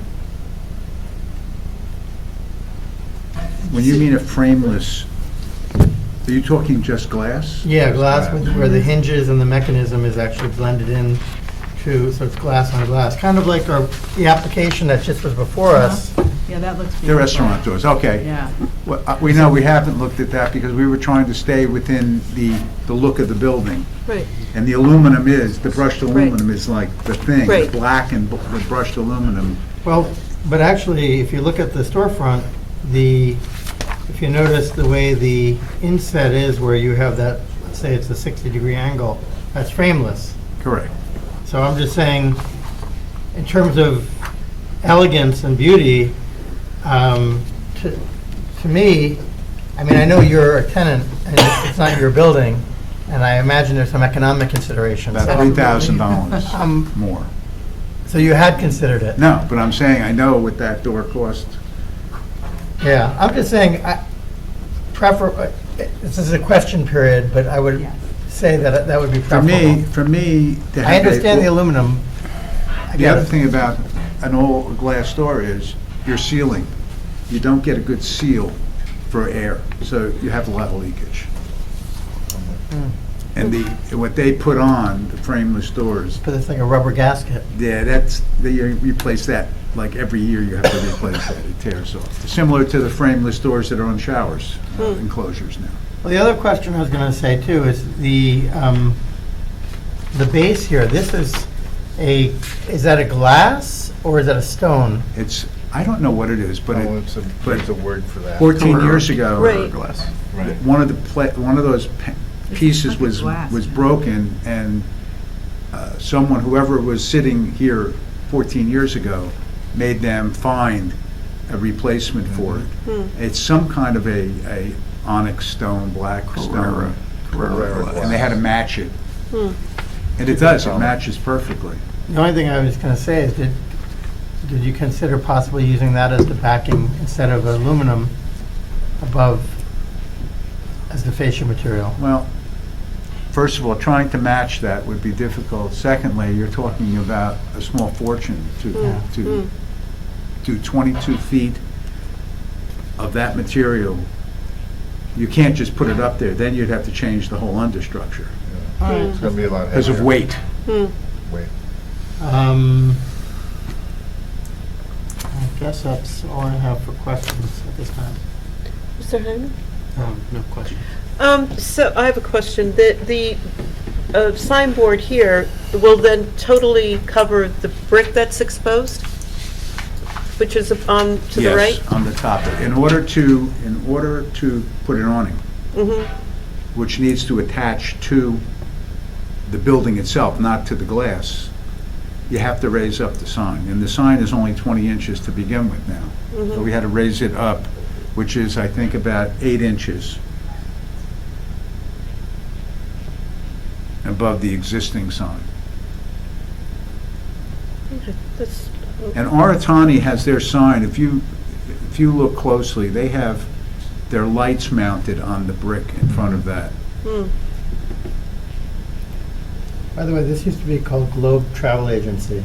Yeah, worldwide. Worldwide. I have a picture, I found a picture, and I have a picture on my phone of Worldwide when it was We there. actually went on a trip that we booked there. I was gonna, I have a funny feeling you would remember 40 that. years, well, we've been around here 42 years in Montclair, Yeah, I recognize you and I can't place you.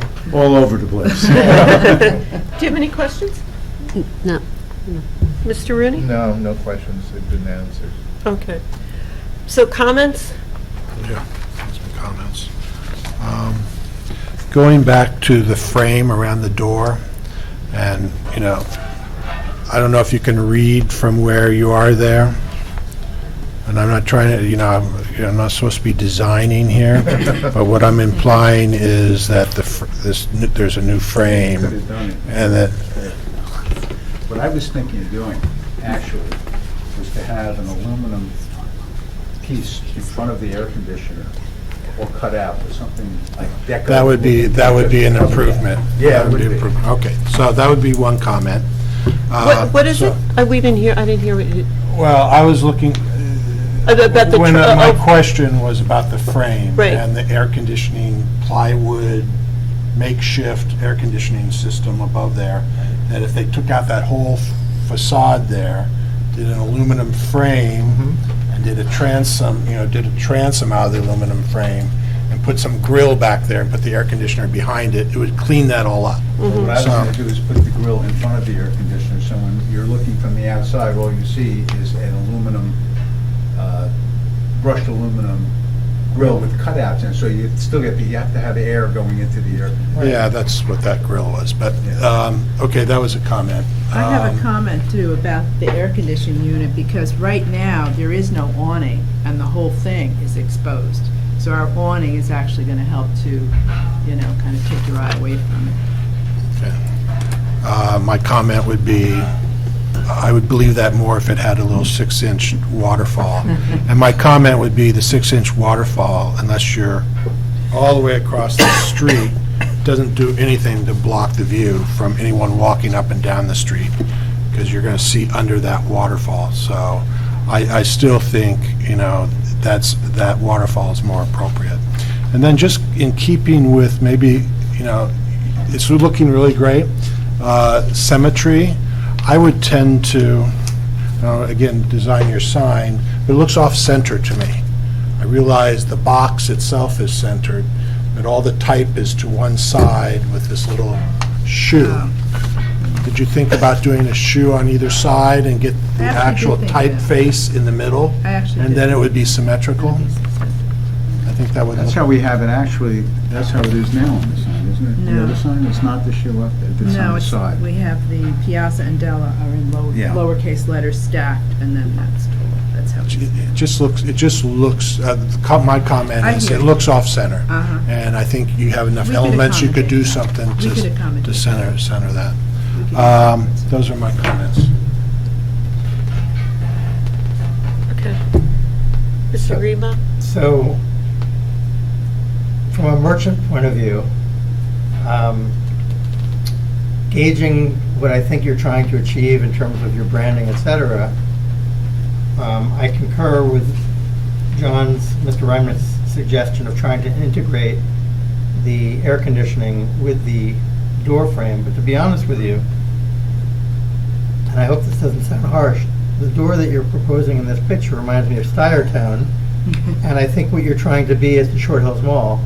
And I think if you did this is my personal opinion, a frameless door, it will just elevate your storefront significantly. And I think the concept of the frameless door is addressed and referenced by the frameless corner, which is, to me, very rich and elegant here. So anyway, that's just my comment. I think it would be more vision into the store to see the shoes. I think it just would elevate. Just like, I don't know if you sat through our last application, we were pleased, and I just think that, take it to that level. Can I make a backtrack one comment? Since you brought up the door, and it related to my question, which door did you select here? Quite frankly, I think the narrow style door is more appropriate than the wide style door. Yeah, if you were to do. I think it fits more the framing that you have, the aluminum framing that you have around the windows now. I think the wide style just heavy. There's a reason for the wide style. Okay. There's not enough room to do that entranceway, the way it's built, and the aluminum framing that's around it, to not disturb that. He went with a wider style. I mean, we can look into it and have him come back and remeasure, but at the time, we didn't have the keys. The style relates to the thickness of the actual door. Yeah, and that's because... Not the overall size of the door. He went with you mean, you're talking about the depth? No, I'm talking the style of a door The railing. is actually the railing of the door itself. The railing around the door, It's yeah. not the frame, He went... No, the door itself. the door itself. Right, not the frame. You can have a narrow style door, it'll be the same size door, it just has a different I profile like your to idea, it. actually. So you're talking about the one on the left? Yeah, I think that would fit better with what you're doing. If you weren't going to do a frameless door, I would agree with Do him. that. I felt that way too, but I'm leaning more towards the frameless door personally. So I have a question with a frameless door. There's no bar, like how do you get in? The hardware is mounted onto the glass, There's correct? just- Drill holes in the Okay. glass. Yeah, it's tempered glass with holes. Like the door we had in our shower. Uh-huh. Yeah. Yeah, and what you do is have a nice handle. I would suggest a leather wrapped handle, so you get the tactile feel from a shoe Leather. reference. How about a shoe? I definitely agree. I don't have any comments other than, you do go with the aluminum door, go with the narrow. Yes, I agree. My comment, I agree with Mr. Reimnitz about the area above the door. I think that needs to be looked at for some solution. Okay. I also think that I like the idea of this type of sleek canopy, awning, and I think if you go with that, then you definitely need to bump up what's, Fix do that up. Yeah. that. Well, we weren't going to leave it the way it was, because it's Right. the wood frame around the air conditioning Oh, it's is brown. it's in bad shape. We were going to, By the way, the black awning material, just be prepared, you're gonna have to clean it regularly, because Yeah. you're gonna have birds. I just bought power washer. There you go, you're right on. Can't wait. And then my other comment would be that I felt the same way that it was the non-symmetrical about this Okay. was, I We- mean, I I think can the do that. size is fine. We kind of and- rushed a little bit to get onto. Do a Right. do a shoe on either side and move I that can do- into the I middle can or do that. something. Yeah. Yeah, All right, You should work with a good graphic designer to help you. okay. You made a comment earlier about the wire brushing the existing frame of the storefront. Yeah. I don't think that's a good idea. It sounds like it could damage the historic fabric. You think it should be left the way it is? Yeah. Dull and Not and clean. worn? Or clean it, but not with a wire brush that could actually damage the metal. Well, how would you go And there about might- cleaning there's it? probably a Polish Acid chemical, bathing it? I'm sure there's a chemical cleaner out there that works on aluminum. Probably trisodium phosphate and some bleach, and then Okay. and brush it with a. I did a little test site in a place where you don't see it, just to see Right. what was under there. So we suggest a non-abrasive cleaning method. But it's also very. Non-abrasive. With white sponges. Sure. Oh, the sponge? Oh, I have Magic that, eraser, yeah. try those. It's a little bit like the antique roadshow, and the people come up and they got this great polished old antique, and the guy says, Oh, try "You know, that. if you Bar hadn't keeps touched you it, hanging." it'd be Right, worth, right. you know, I'm not so talking much." about, Yeah, I I wouldn't- wasn't talking about a No. grinder, I'm Yeah. talking Right. about just a brush. But you to- get the general drift. Because it's been so many years Right. that it's pitted. Right.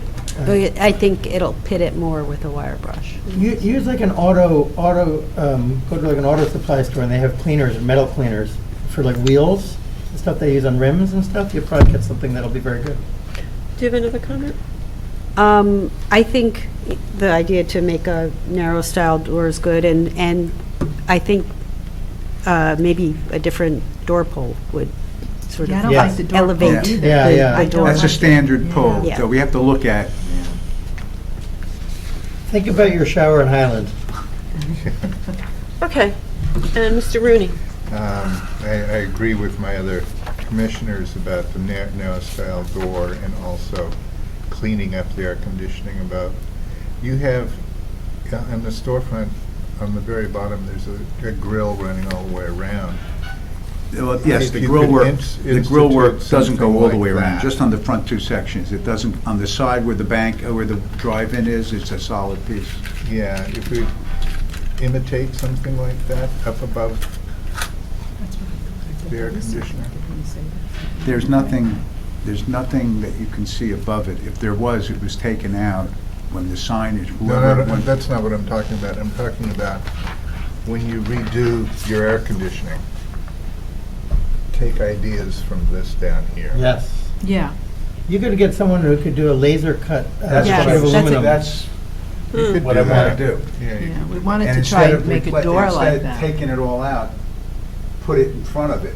You could also get a wire mesh. There's a wire mesh company that, like the front of a Jaguar or a old Bentley. I like Steve's idea. Which was that, the cutting and laser cut? It's going to be cleaner, it's going to relate to something that's already there. relate Yeah. to something that's there. So I think Yeah. what we like it. have, the condition would be Graham to, okay, Okay. would be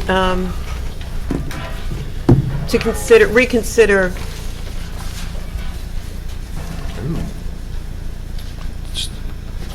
I have another comment. Did we Oh, make it sure. around? Yes, we Okay. did. Do you need the horizontal rail on the inside of this door? Yeah, that's In the what we middle? I mean, usually you do when it's panic I hardware. think by law you have to have No, that, don't you? You don't think we need it? Because No. I would love not to Yeah, have I would get rid of it, Yeah. okay? Well, we saw in the previous application, Doesn't have it. windows and doors and frameless and no hardware at all, so I would get rid of it. It would Okay, look great. cleaner as well. I agree. Just saved us $35. Well, do I get a percentage of that? All right, Graham, have you, all right. Lots of chatting. Okay, so number one is the applicant is to use the narrow style door. Two, new transom. Well, hold on. Narrow style door, if they're going to be doing aluminum frame, alternatively Or a frame. frameless door. I don't know if that was We have to consensus give them among a everybody. condition. I or don't- vote on that. I think that They've come before us with the application with this type of door. I understand, but they, like they said, they didn't even have access to the space, they didn't have a key to the space, and, I mean, with all due Well, we respect. can't make them get the door that you're suggesting. Well, we can make suggestions. We can make a condition that the door be a narrow rail door. And we've agreed to that. Yeah. Yeah, that's what, That's that's what what, it is. that's what we, The that's narrow what he just style. said. Or, No. or a Or. frameless door. You could say that, That's up to the rest of the commissioners, so. yeah.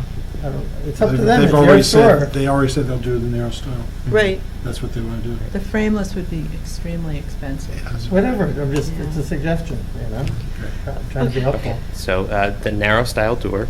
Number 2 is that the applicant is to replace the transom system to be consistent with the style door for the HVAC unit above the door, and to also install a grill over the HVAC unit, matching the style of the grill below the bulkhead of the storefront.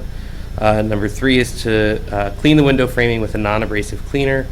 4 is to adjust the proposed wall-mounted business sign to add a shoe logo on the left-hand side and center the logo text on the storefront. 5 is to Can I just submit. say something on that? I don't think it's our job to design their logo. I think the only thing we could say is we would encourage greater symmetry. I don't think it's within our purview to dictate their logo specifically. Would We you, could would say, you be willing to do that? Would you do that? I You would- already said she would. Yes, Okay. I It's done. absolutely would. Okay. Narrow style? But, so in other words, if I Different wanted to than put that a is. boot on one side and a shoe on the Sure. other, You you'd be can do okay it. with Fine. that. Okay, can I ask, can we go back to number 2 again? 'Cause Sure, you- number 2. you- Yeah, so that was to replace the transom area in a style that's consistent with the door below, With the the- HVAC unit. And bulkhead. additionally Correct. to With the- that, you want me to, And a new grill And a that's grill consistent with the grill cover for the HVAC unit. That's up to you then. Okay. is that what you Is want? You anything want us to else? do both of those things? or the other option is just to, if there's a way to match the face of the air conditioning, so if the top is black, that the face of the air conditioning is black, so you don't see it as in contrast. Or put, A suggestion that I I could think- make is we're having a final condition that everything comes back for Right. the final review. So Okay. Right, maybe I we don't just think it was necessary, I don't think we dictated that there should be a grill. I think it was a suggestion. That was just, okay. Right. In other words, we should address that, and I. Address it. and Come I back to agree. us, right. Let us- Right. let We're us trying to play design with it a here, so we little should bit. look Right. at Yes. that. Perfect. We need to, but things like the door especially, we need to order a door immediately. Right. We're supposed to try to open up and be open for business September 1. And this door, because it's a custom size, Right. because of the opening, that we need to order it like It's a yesterday. 5-week turn. Yeah, It's a Right. 5-week turnaround to get that door. Well, I think you've got guidance with the narrow Yeah, style I and think the, without the internal, We'll remove the bar. right, Yes. horizontal. That's why we I didn't order thought the you door. had to We do waited. Right. that. I'm thrilled to take that No, off. the door has to be safety glass or tempered Okay, glass. but awesome. other than that- Yeah, the awning and the sign can be done in several weeks. He didn't Right. need a... Were those all the conditions? Number 5 was Five. that the applicant should prepare a revised plan for submission. So, Okay. with all these changes that we've discussed. And number 6 is that the applicant will return to review final finishes and materials of the storefront. And when would that be? When you guys are ready to show something. the only Wait, other condition I would that- like to ask is to show the storefront in the context of the entire, right now you framed off, You want the whole building. if you can, I think Yeah. this is the same issue for every application so far. We need to see it in the context of the entire facade. And what, do- I just have, just for my own edification, Yeah. while having to go through this and redo this, Yeah. the Valley Girl sign that you approved, not you personally, I don't know who was on this committee 14 years ago. Another masochist.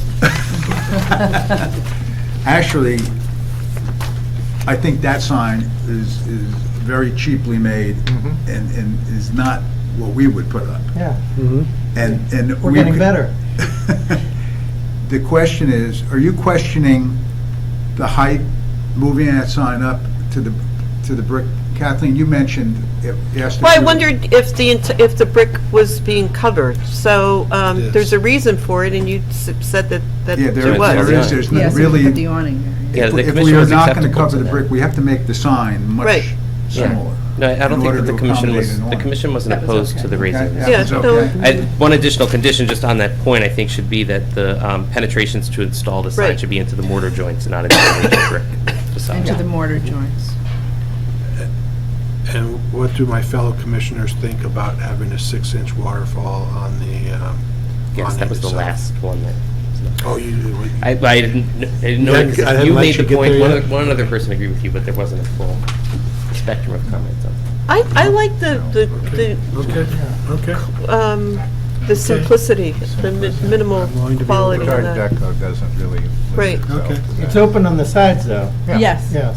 Like the one across the Okay. street. Okay. Yeah, so it's completely open on the Right. side. The only thing you can see from the side is the aluminum triangular frame that Right. now sign. And we suggest a sun-resistant fabric. That's umbrella. Right. Yeah, that's what we're Solution That's dyed- taking place. solution dyed Sailboat acrylic. fabric. Okay. Okay, so we do need a motion. Yes, but wait, the signage will come back. No, this is to approve the signage as well. Okay, but don't we need to see what they're actually going to put on the top with the logo? So that's why I asked, condition 5 was to submit a revised plan set. Okay, that's what, I just want to make sure that's there. Okay. But can we go ahead and order our door, just the door and not, we won't do anything to the other areas, but just so we can get that part. Sure, Yeah, yeah. we don't have a problem with that. Make sure when you speak to your door supplier, contractor, just ask, let him Yes. guide you to all the different options so that you're not Would just, this come back to? be aware of your possible options. Well, there may be, once he gets into the store tomorrow, that he comes back, because we couldn't get in. He has to see that frame completely, inside and out, to see what he can do. He may be able to put a standard door in and not have to go for a custom door. Right. And we'll look into the framework. Yeah, I just think I you mean, want I to don't make know your if best And it's- the leather impression. wrapped handle? Well, Because it's What not- color leather do you think? whatever color you want. No, I'm pleased to hear that. I I'm thought a we had to merchant. have I'm this trying to kind help of, them. Okay, so I think at this Okay. point, we need to make a motion. Who'd like to make a motion with Motion to approve with the the conditions that Graham has stated? I second. All in favor? Aye. Okay, good. So you can order your door. So the sign, send it to you? Yeah, send it to Graham. we'll send it to Send Graham. everything to Got it. Graham. Yeah. And then, Wait, let me ask you a question. Why not? David, the application's closed. It's 9:45. Let's move through this. We can have these conversations after. Saying, why not have the revisions? Thank you very much. Thank you. Thank you very much. okay. Good luck. Okay. Just roll. Thank you. No, not thank you. Oh, come on. Good luck. He's just spending our money. Yeah. Oh, we love You might get a big return on it. You gotta remember that. Ooh, careful. You, I know.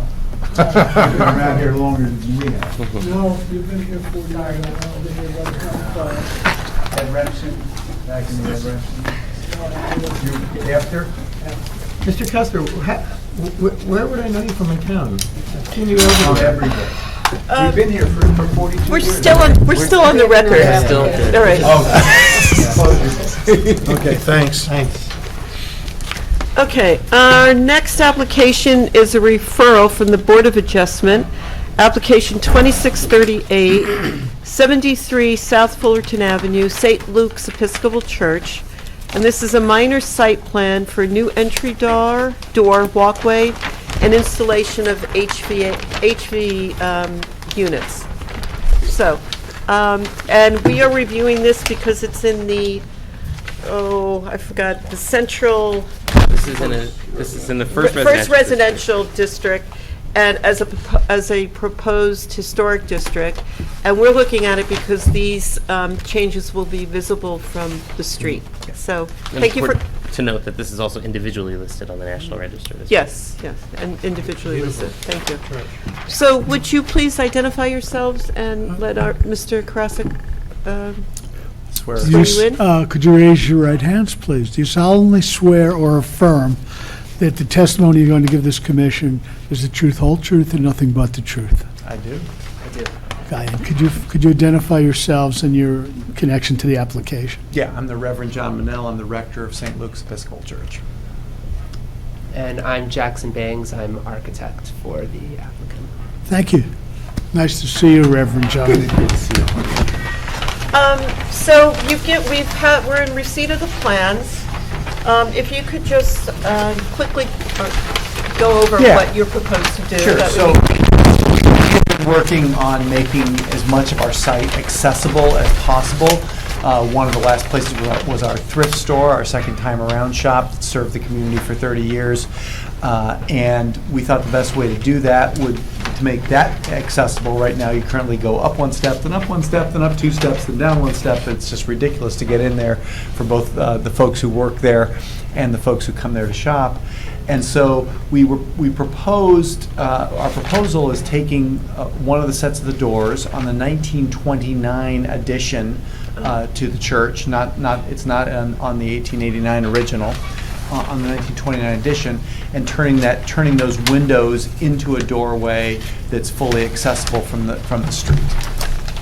And also to install 5 air conditioning units along the... Three of them are already in existence right in that area, and it would be just moving them around the corner. But we also anticipate, because of the growth of Tony's Kitchen, we want to utilize the undercroft to the basement of the church, and we believe we will need to put in more HVAC units, and that seems the most logical place for us. So we were sort of combining those two pieces, even though that the addition of the 2 units is in the offing, but we would need to move the 3 existing units to make this proposal work. Mm-hmm. And I'd also just like to mention that with the addition of these units they're considered to be accessory structures, and this location is not permitted under the ordinance. So you're seeking a C variance relief from... Yes. Okay. Thank you. Mr. Conley, do you have some comments? Mike? Well, I did. I thought it was a very nice design. I did notice a few things and that I would like to discuss, actually bring to the board's attention, that may or may not need to be adjusted. So this is a typical thing that happens with historic buildings where they modify an existing opening to be accessible. So this is absolutely in keeping with the standards. My comments had to do with the actual canopy itself and its location. The canopy over the new proposed accessible entry. Uh-huh. I thought maybe the slope of the roof could be adjusted to align with the water table of the church, so lowering the height of the proposed canopy, adjusting its slope. Typically, canopies have a slope of 3 and 12, 5 and 12, 12 and 12 is, I mean, it looks nice, but maybe that could be adjusted to align with the water table of the building. The bracket itself, its location at the very end of the roof canopy, that's typically not the way that works. There's usually some room between the bracket and the roof overhang, so maybe actually extend the roof past the canopy might look a little nicer. And then the actual height, the edge of the canopy, usually when you look at a canopy over a door, you don't see the full surround of the door. It's almost like an awning, right? You don't see the height of the actual door. But we're looking at it in elevation here, so maybe the height of the canopy lower it? Could be lowered, yeah. That's typically the way you would see that.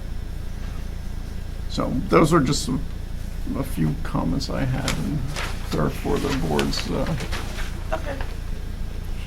consideration. All All right, question. Might line better.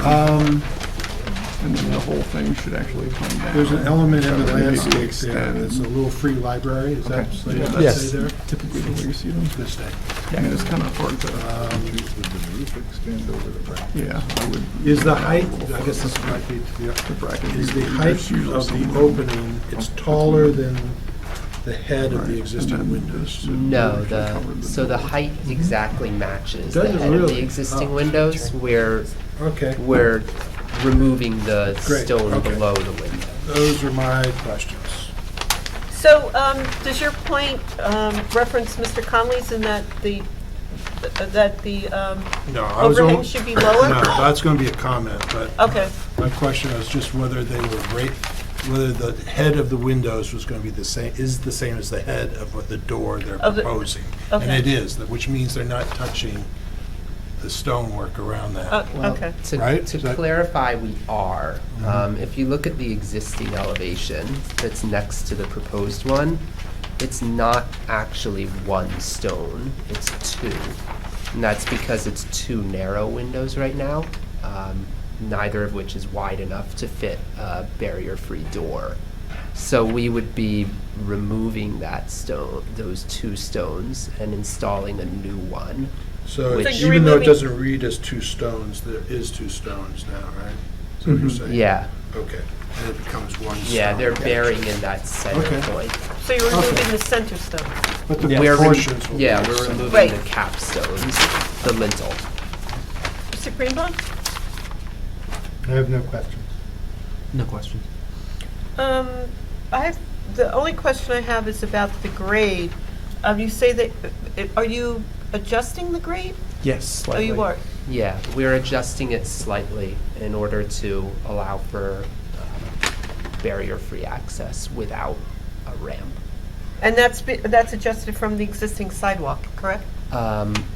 Very slightly by the sidewalk, a little bit more substantially as you get closer to the building. It's, I believe, Ramps up to the building right Yeah. now, and we're going to cut down yeah, 16, 18 inches? yeah, maybe? about less than 2 feet. Okay. That's The- my, Yeah, that's all. My question is about the HVAC units, and is that the only place that they can go facing the street? Is there something around the corner at a location that? No. So around the corner is a parking lot, and there's only a sidewalk that's, I believe, about 3 feet wide, right between the wall and the side and the parking lot. We looked into putting the units next to the door, but there wasn't space there, and we also thought it would not be ideal to have them right next to the entrance.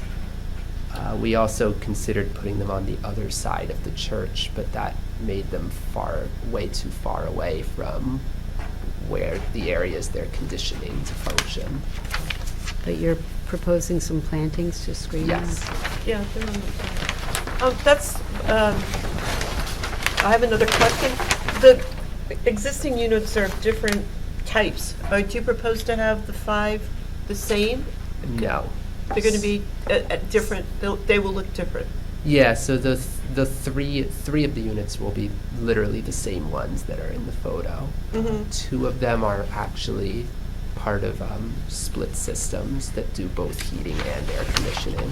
The third one is just a condenser unit. So do they have more of a cube look or more of this sort of rectangular? The two newer ones are more of a They'll be more rectangle, rectangular. and the existing one, the oldest one, is a cube. Yeah. Is there any way to make those more consistent in looks? Or not? Or not? I don't see how we could. Okay. Yeah, the plantings surrounding them will be evergreen. So Well, the planting that you have has a, you have an existing tree here. I see. yeah, and one of the 2 trees is a weeping cherry. So Okay. goes all the way to the ground. All right, that was my question.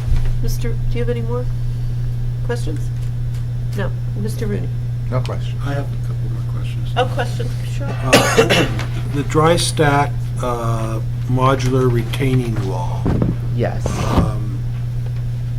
do we know what that is? I know conceptually what that is. Do we know what it is? We haven't chosen an exact material yet. Okay. Okay. Does it have a cap? You don't know what it is? Because it shows a curve. There's a couple details here in terms of how it dries. I'm not sure it works Yeah. exactly like that, but, so at some point, I'd like to see how Well, that could be a condition to come back. And in full disclosure, I built the little free library you have there, and my wife takes care of it. If there was any way to incorporate it so handicapped people could get access in the course of whatever you're doing here, Yeah. if you could account for it, it would be a suggestion. Yeah. Yeah, you could move it. Thanks. Mr. Greenbaum? My only concern was making sure that the air conditioning units were screened. And also, you mentioned the weeping cherry. I would try to be careful because weeping cherries leave a lot of detritus when they shed, and if you want to make sure your air conditioning compressors are shielded or far from those from a maintenance point of view, just as a heads up. Thank you. No, I don't have any comments. I don't have any further comments. You, Carolyn? No. And Mr. Renner? No. Any other No?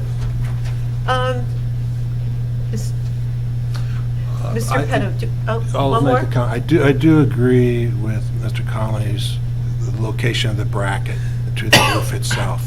So if the roof could get 6 inches bigger Yeah. on one side, I think it would lower. look better. And He was I also talking don't about disagree lowering with pushing it down a Yeah, little bit too, just to look at that a little bit. Now, when you say pushing it down. Push the whole roof The so top- that the top of the roof fascia. is the top of the water table. Yeah, I don't, I mean, that's kind of an aesthetic thing. I don't necessarily need it to align with the water table, but when you look at the door and the edge of the canopy, it should be, you shouldn't see the top of the door or the frame of the door. It should be You lowered. should see Now, the proposed door is 6'8". It's not a super high door. Right. So we don't want it to get uncomfortably low. And is there a In fact, consideration, we or you? can't go lower than that. Right. Right. Yeah, you shouldn't see the trim of the door, and whatever surrounds the door. Yeah, except they're working within the dimension of that the existing gotcha. height of that and Does the all those door other swing in things. or out? The door swings. Yeah, I actually think it's We the have it best they can swinging do. out. Yeah. Oh, so you need, But it might be a problem. so you need the height. Right. Okay, with that Yeah. consideration, Okay. Yep. then we won't have that as a condition. But just moving the brackets in. Mhm. No, move the roof out so the Yeah. bracket looks like it's in. And the hardware you show is, you need a lever handle there Yes. for it to be accessible. And what is the door, I'm sorry, I missed, what is the door made of? It would be a wood door, a painted wood door. A painted wood door? Yeah. Do you have any specs on that, or Not. is it true divided light? I looked into it. I don't have the specs with me tonight. It would either be true divided light or simulated divided light with spacers and applied grills. I don't recall which one. I would suggest the simulated divided light. If they go to authentic divided light, the actual muttons will get much larger. So hopefully it's not an applied grill, but it's at least a simulated divided light assembly. Yeah. Given that the applicant hasn't explored all of this, I just have a note that requesting that the board Okay. impose a condition that they come back for final selection of the door and the retaining wall materials. Yes, okay, that works. All right, so, So that was one condition, returning for the door and the retaining wall, and then the other is to expand the roof by 6 inches on either side Can of I the just ground. ask for one more question? Is there no lighting being proposed along this path, or? I think there's one underneath. We're There's one proposing a underneath? light underneath the shed roof to light directly down on the door. so you wouldn't see the fixture. Is that a sconce fixture above the door? Yeah, it would be a wall sconce shining down. I guess I'd like to see what that looks like. Okay, we can have it on. And is there any signage proposed for this? Not at this point. Not at this point. We have one existing sign. Where is the existing sign? It's The- out on the street, isn't it? Is it? We put it on the street and we take it in and out Oh. when the shop is open. It's like a flag sign. Yeah, flag sign that we use. So there's no signage applied to the building, or nothing that you're going to add? Not at this point. Okay. All right, so Graham, we have how many conditions? Just those two conditions regarding the brackets and the edge of the roof, and then the return for the final material selections. Okay. This is zoning board. And this is going to the zoning board? August 21st. August 21st. Okay. All right. And then we, in the preamble, will recommend a grant of the variance.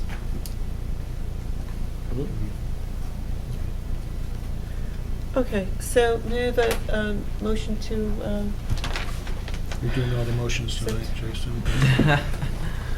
Well, Do we need a motion on this? oh, no, it's recommendation. No, you're making, I'm sorry. you're making a recommendation to the zoning Recommendation. board, as long as everybody's, Yeah. you've Is told it- Graham Okay, what so you we're all wanted in to agreement say. with our and- recommendation. Graham, if you could just include an explanation for those recommendations in there. And Yes, the who's justification. gonna go to the? Who's going to go to, Yeah, I've who's been to gonna the go? last two, so I would suggest, Yes, somebody else. I'm can happy go. to pass it off to someone else. All right. Will you be there, Steve? Planning board? Yeah. No, It's this the is zoning board. the Zoning zoning board, board of sorry. adjustment. Won't be at that. All right, I'll go to the zoning To board. understand the process is that this commission makes recommendations to the Board of Adjustment. It's not, doesn't make any decisions itself on this issue, since Board of Adjustment has jurisdiction. Okay, so I'll see you at the zoning board on August 21st. Thank you. Okay, Thank you. Thanks. That's a good improvement. How's the Reverend, Okay. how's Reverend Seabury's, Bishop Seabury's sermons? Did you ever actually? So last item, we're doing Yep. the- So the last item, which I had asked to be included, is a discussion of demolition by neglect. The reason being, with the news that came out this past week or past 2 weeks, that the clock at Lackawanna had been stolen. You know, somebody had gotten in there and ripped it off the wall, basically, because it was. Yes, I did hear that it was found. But I think that, I'd just like to ask Mr. Krasik where, with our demolition ordinance that you're working on, and that the commission felt very strongly that demolition by neglect should be at least addressed. And this, to me, is, you know, when pieces Right. in a building that are vacant start disappearing, although that's been found, or falling off, that is a, you know, demolition by neglect. And are we anywhere closer with the ordinance for demolition, and what has happened with the demolition by neglect? But, well, to start with, nothing has happened with the ordinance yet, except that we've received, now we've received comments from the Board of Adjustment, from this commission, Planning Board, various, I'm trying to think where else. I have actually a list somewhere. But we have quite a few comments which are now trying to, myself and others are trying to integrate, well, me first actually, trying to integrate into the ordinance. As far as demolition by neglect, the last time we had this discussion, I think I said that I thought that the code enforcement was adequate, and I think you said you didn't. So we were at that point. I haven't, since we haven't rewritten the ordinance yet, it's actually now coming up as a priority, because I would like to at least have something out before the next council meeting for the council. They won't discuss it at the next meeting, but at least they'll have it so they can start reading it. And that would go for you, this commission as well. So that's coming up. That's August 6th. So sometime between now and August 6th, we'll have a draft revised based upon the various comments. So they're, the biggest area, it seemed to me, was the area of coverage, what properties are actually subject to the ordinance. Generally speaking, a lot of the comments were that too many properties were subject to the ordinance. And I think even when we discussed it here, we talked about narrowing it. I also met with the planning board in the same type of context, and there was I have the notes from, I don't remember everything they said. So right now it's a matter of taking those comments and trying to put it together. As far as demolition by neglect, though, I'm not sure how that fits in. And the reason is, if you recall, I remember said that the purpose of this ordinance really is to stop the kind of tear downs that we had, rather than sort of the, killing with many cuts type of thing. And I thought that code enforcement, which has been getting more robust about these issues, could do it. But it might be that we want to strengthen our maintenance codes rather than fitting this. I don't think it really fits into this because the enforcement of the demolition ordinance will be construction code officials, which are not really interested in dealing with the conditions of properties unless they become unsafe. Whereas code enforcement manages and enforces our property maintenance provisions, everything from high grass to rodents, things like, well, the health department actually does the rodents. But so I kind of feel like that's the place to go with that issue. I may be,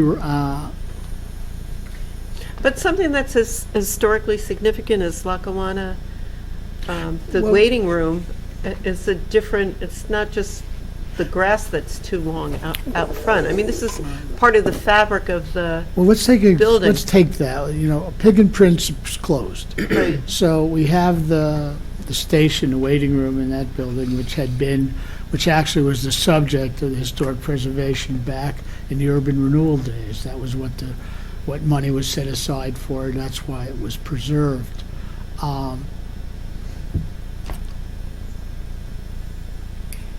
Currently under our law, and I'm not opining right now. This is a discussion. If the owner wanted to not necessarily demolish, but make changes inside, put down a drop ceiling or something like this, I don't know that that would be prevented by the existing law, because we don't cover interiors. And that's an issue, by the way. I'm raising this as an issue. And if they wanted to remove the clock and sell it,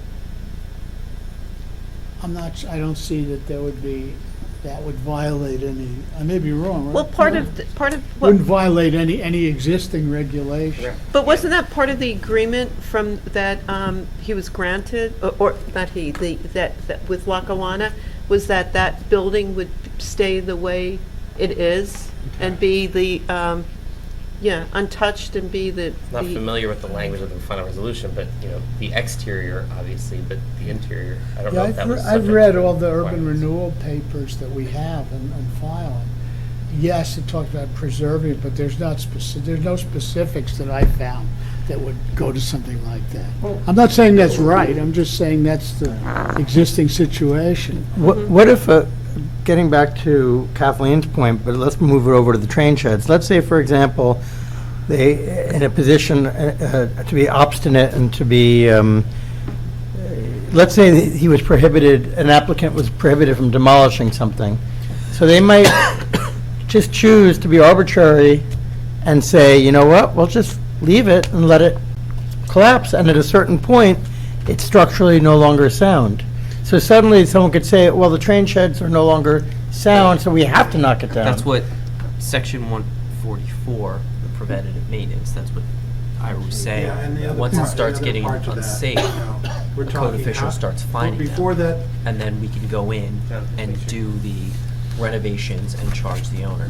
Right, we did I think the reality too is, what are we talking?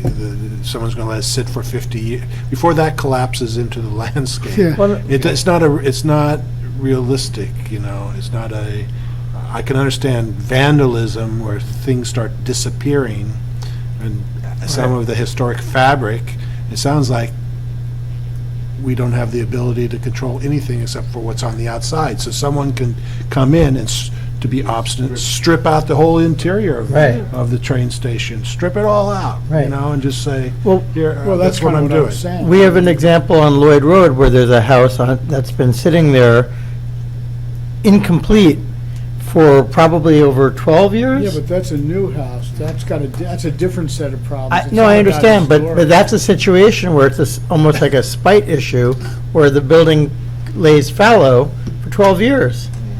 Well, I'd like to Start bring this back. squatting there. Bring it back. No, You I don't appreciate need- that, but it's not a historic not the same. preservation. Right, it's not, it's 17 exactly, that's what my 17 point minus- is that Until we you own need the to bring it property. back into like the 20 years? historic fold 30 years. and talk about a building that has Square 3 foot, yeah. designations, and if there's to anything know. that we can do, write a letter to the owner, I mean, is that, I guess, Well, you know, from a legal perspective right now, I mean, I don't believe that there's an awful lot of what we might call bad that could be done to a historic property, that there's no law or regulation that would prevent it, like the examples we were just talking about. Well, I do agree with John that, you know, in terms of like if neglect, if you're talking about the waiting room falling down, that'll take a while, and I think that there'll be a lot of opportunity for the citizenry to speak up on that over, you know, over a time period. But again, that's, you know, it's not my job to advocate or encourage that. I'm just trying to. well, by your logic, by the same principle that you can't legislate anything relating to the interior, much of the interior could in fact be structural. And so if you are, I'm bringing this I out. didn't say you can't legislate. I said we don't have any regulations for inside. I don't know, and I want to be fair, I don't know to the extent whether there is any authority to legislate regarding historic issues inside the building. Yeah. I haven't researched that issue thoroughly. I don't want to So- give an opinion on it. So- But I know that right now, we don't have it. So let's say, for example, somebody has a house they want to demolish and they're prohibited from demolishing it, but they have control over the interior. So what they decide to do is take out a few headers and make the building structurally unsound because it's in the interior. Now, all of a sudden, the building is no longer viable. The town comes in from a safety point of view and says, oh, it's got to be demolished. So that's actually an active means of demolition by neglect or by vandalism. That's not neglect. Yeah, it's not. Well, it's an act, but all I'm saying is what we're trying to do That is would to be make. an act where I he's have to actually think that our demolishing existing, that. I have to think that we have existing regulations that could address that situation when it's actually an affirmative activity trying to render something unsafe. But, so I mean, I see your point, but we're trying, and there are extreme cases that are going to escape pretty much any regulation, or at least be harder to enforce. But right now, again, the intention of this ordinance is to stop people just tearing down a building because they want the land to build a McMansion or whatever. I think regulating interiors is an interesting thought, and maybe we should explore whether or not it's legally possible to do. I think that's a good idea. But Maybe for next meeting. But it may be, I Wait. don't know, the fact that it's not being done, you know, suggests to me that it might be difficult to legally do that. But I don't want to say, a lot of times, people just don't go. What Okay. happens, That's Carol, where they in New could York City? possibly Aren't there go. landmark Yes, interiors? they're designated interiors in Yeah. New York, but New York law is different. I don't know if New Jersey Right. law. Maybe it has to be Just for specifically public spaces designated. or- The requirement, it has to be publicly accessible. And this is private. I'm just speaking about. Right, I mean, well, if yeah, it were I a don't believe, I'm restaurant, pretty sure right, New Jersey law publicly does Right, but not. now it's not, we don't know what it's going to be. New Jersey law doesn't. Well, have I thought it was incumbent Well, we had upon some me to bring up lobbies the and- subject at this Subject. point, Not Sure. apartment That's buildings, different. office. and that maybe next meeting we can have a little bit further discussion. I want to make a, Before we wait, break, let me just say something that's very, very important relating to your open general question of Ira regarding the status of the demolition. I actually was, now that I recall, the HBC member physically attending the planning board meeting. And Ira made reference to the fact about the scope of the protection and that there was some concern about it covered too many properties.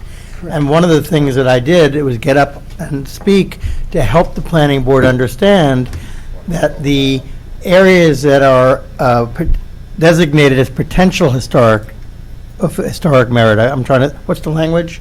Potential historic resources. Okay, so they didn't understand that, so I had to get up and explain it, and explain that there was actually a third-party consultant that came and assessed these particular areas, that we were very careful and not arbitrary, but very specific and diligent in identifying the areas and categorizing them for their historical significance. They weren't aware of that process, so by helping them understand that, they understood, I tried to help them understand that it wasn't arbitrary, but that in fact there was a very thoughtful, considered process done by third-party experts and our commission to make these areas clearly warranting of a certain degree of oversight and protection. Right. The problem that the planning board had was that all these people hadn't been prior noticed. Right, that's a separate And issue. that's a legal issue we have. right, which Right. is still ongoing. Still ongoing. Right. All right, on that note, I forgot to ask you, Graham, to give us an update on our residential district. Okay. We're working to coordinate a meeting with Margaret Hickey, the lead consultant, for the Oak Croft and Wheeler Street areas. She's done some initial survey work out in the field, and we're hoping to schedule a meeting next week to sit down and discuss progress and status. Okay. And I don't know if you guys are aware, but I think some of the local people that live in the area have put together this fabulous website. And you should take a look for Oak Croft. Oh, yeah. Yes, yeah, I'm Yeah. actually Yeah. aware. I reviewed the website What do before they it's call launched. the area? Oak Croft. Oak Croft. Oak Croft? Oak Croft. That's Yeah. the south Oak Croft, of, oh, by Anderson Park. South South- End. that's when it goes on the railroad track. It's the Bazoldra neighborhood. Right, I know. Yeah, so we'll be working, following this initial meeting, we'll be working to engage those residents with the consultant directly Right. to help in the process, so. Okay, great. Didn't Janice Talia live in that neighborhood? She used to. And if anyone's interested in attending that meeting, just get in touch with Graham and he'll let you know when it is. All right, so, I Motion think to adjourn? we're all ready. Motion to adjourn. Motion. Second. All in favor? Aye. Aye. All right, good night.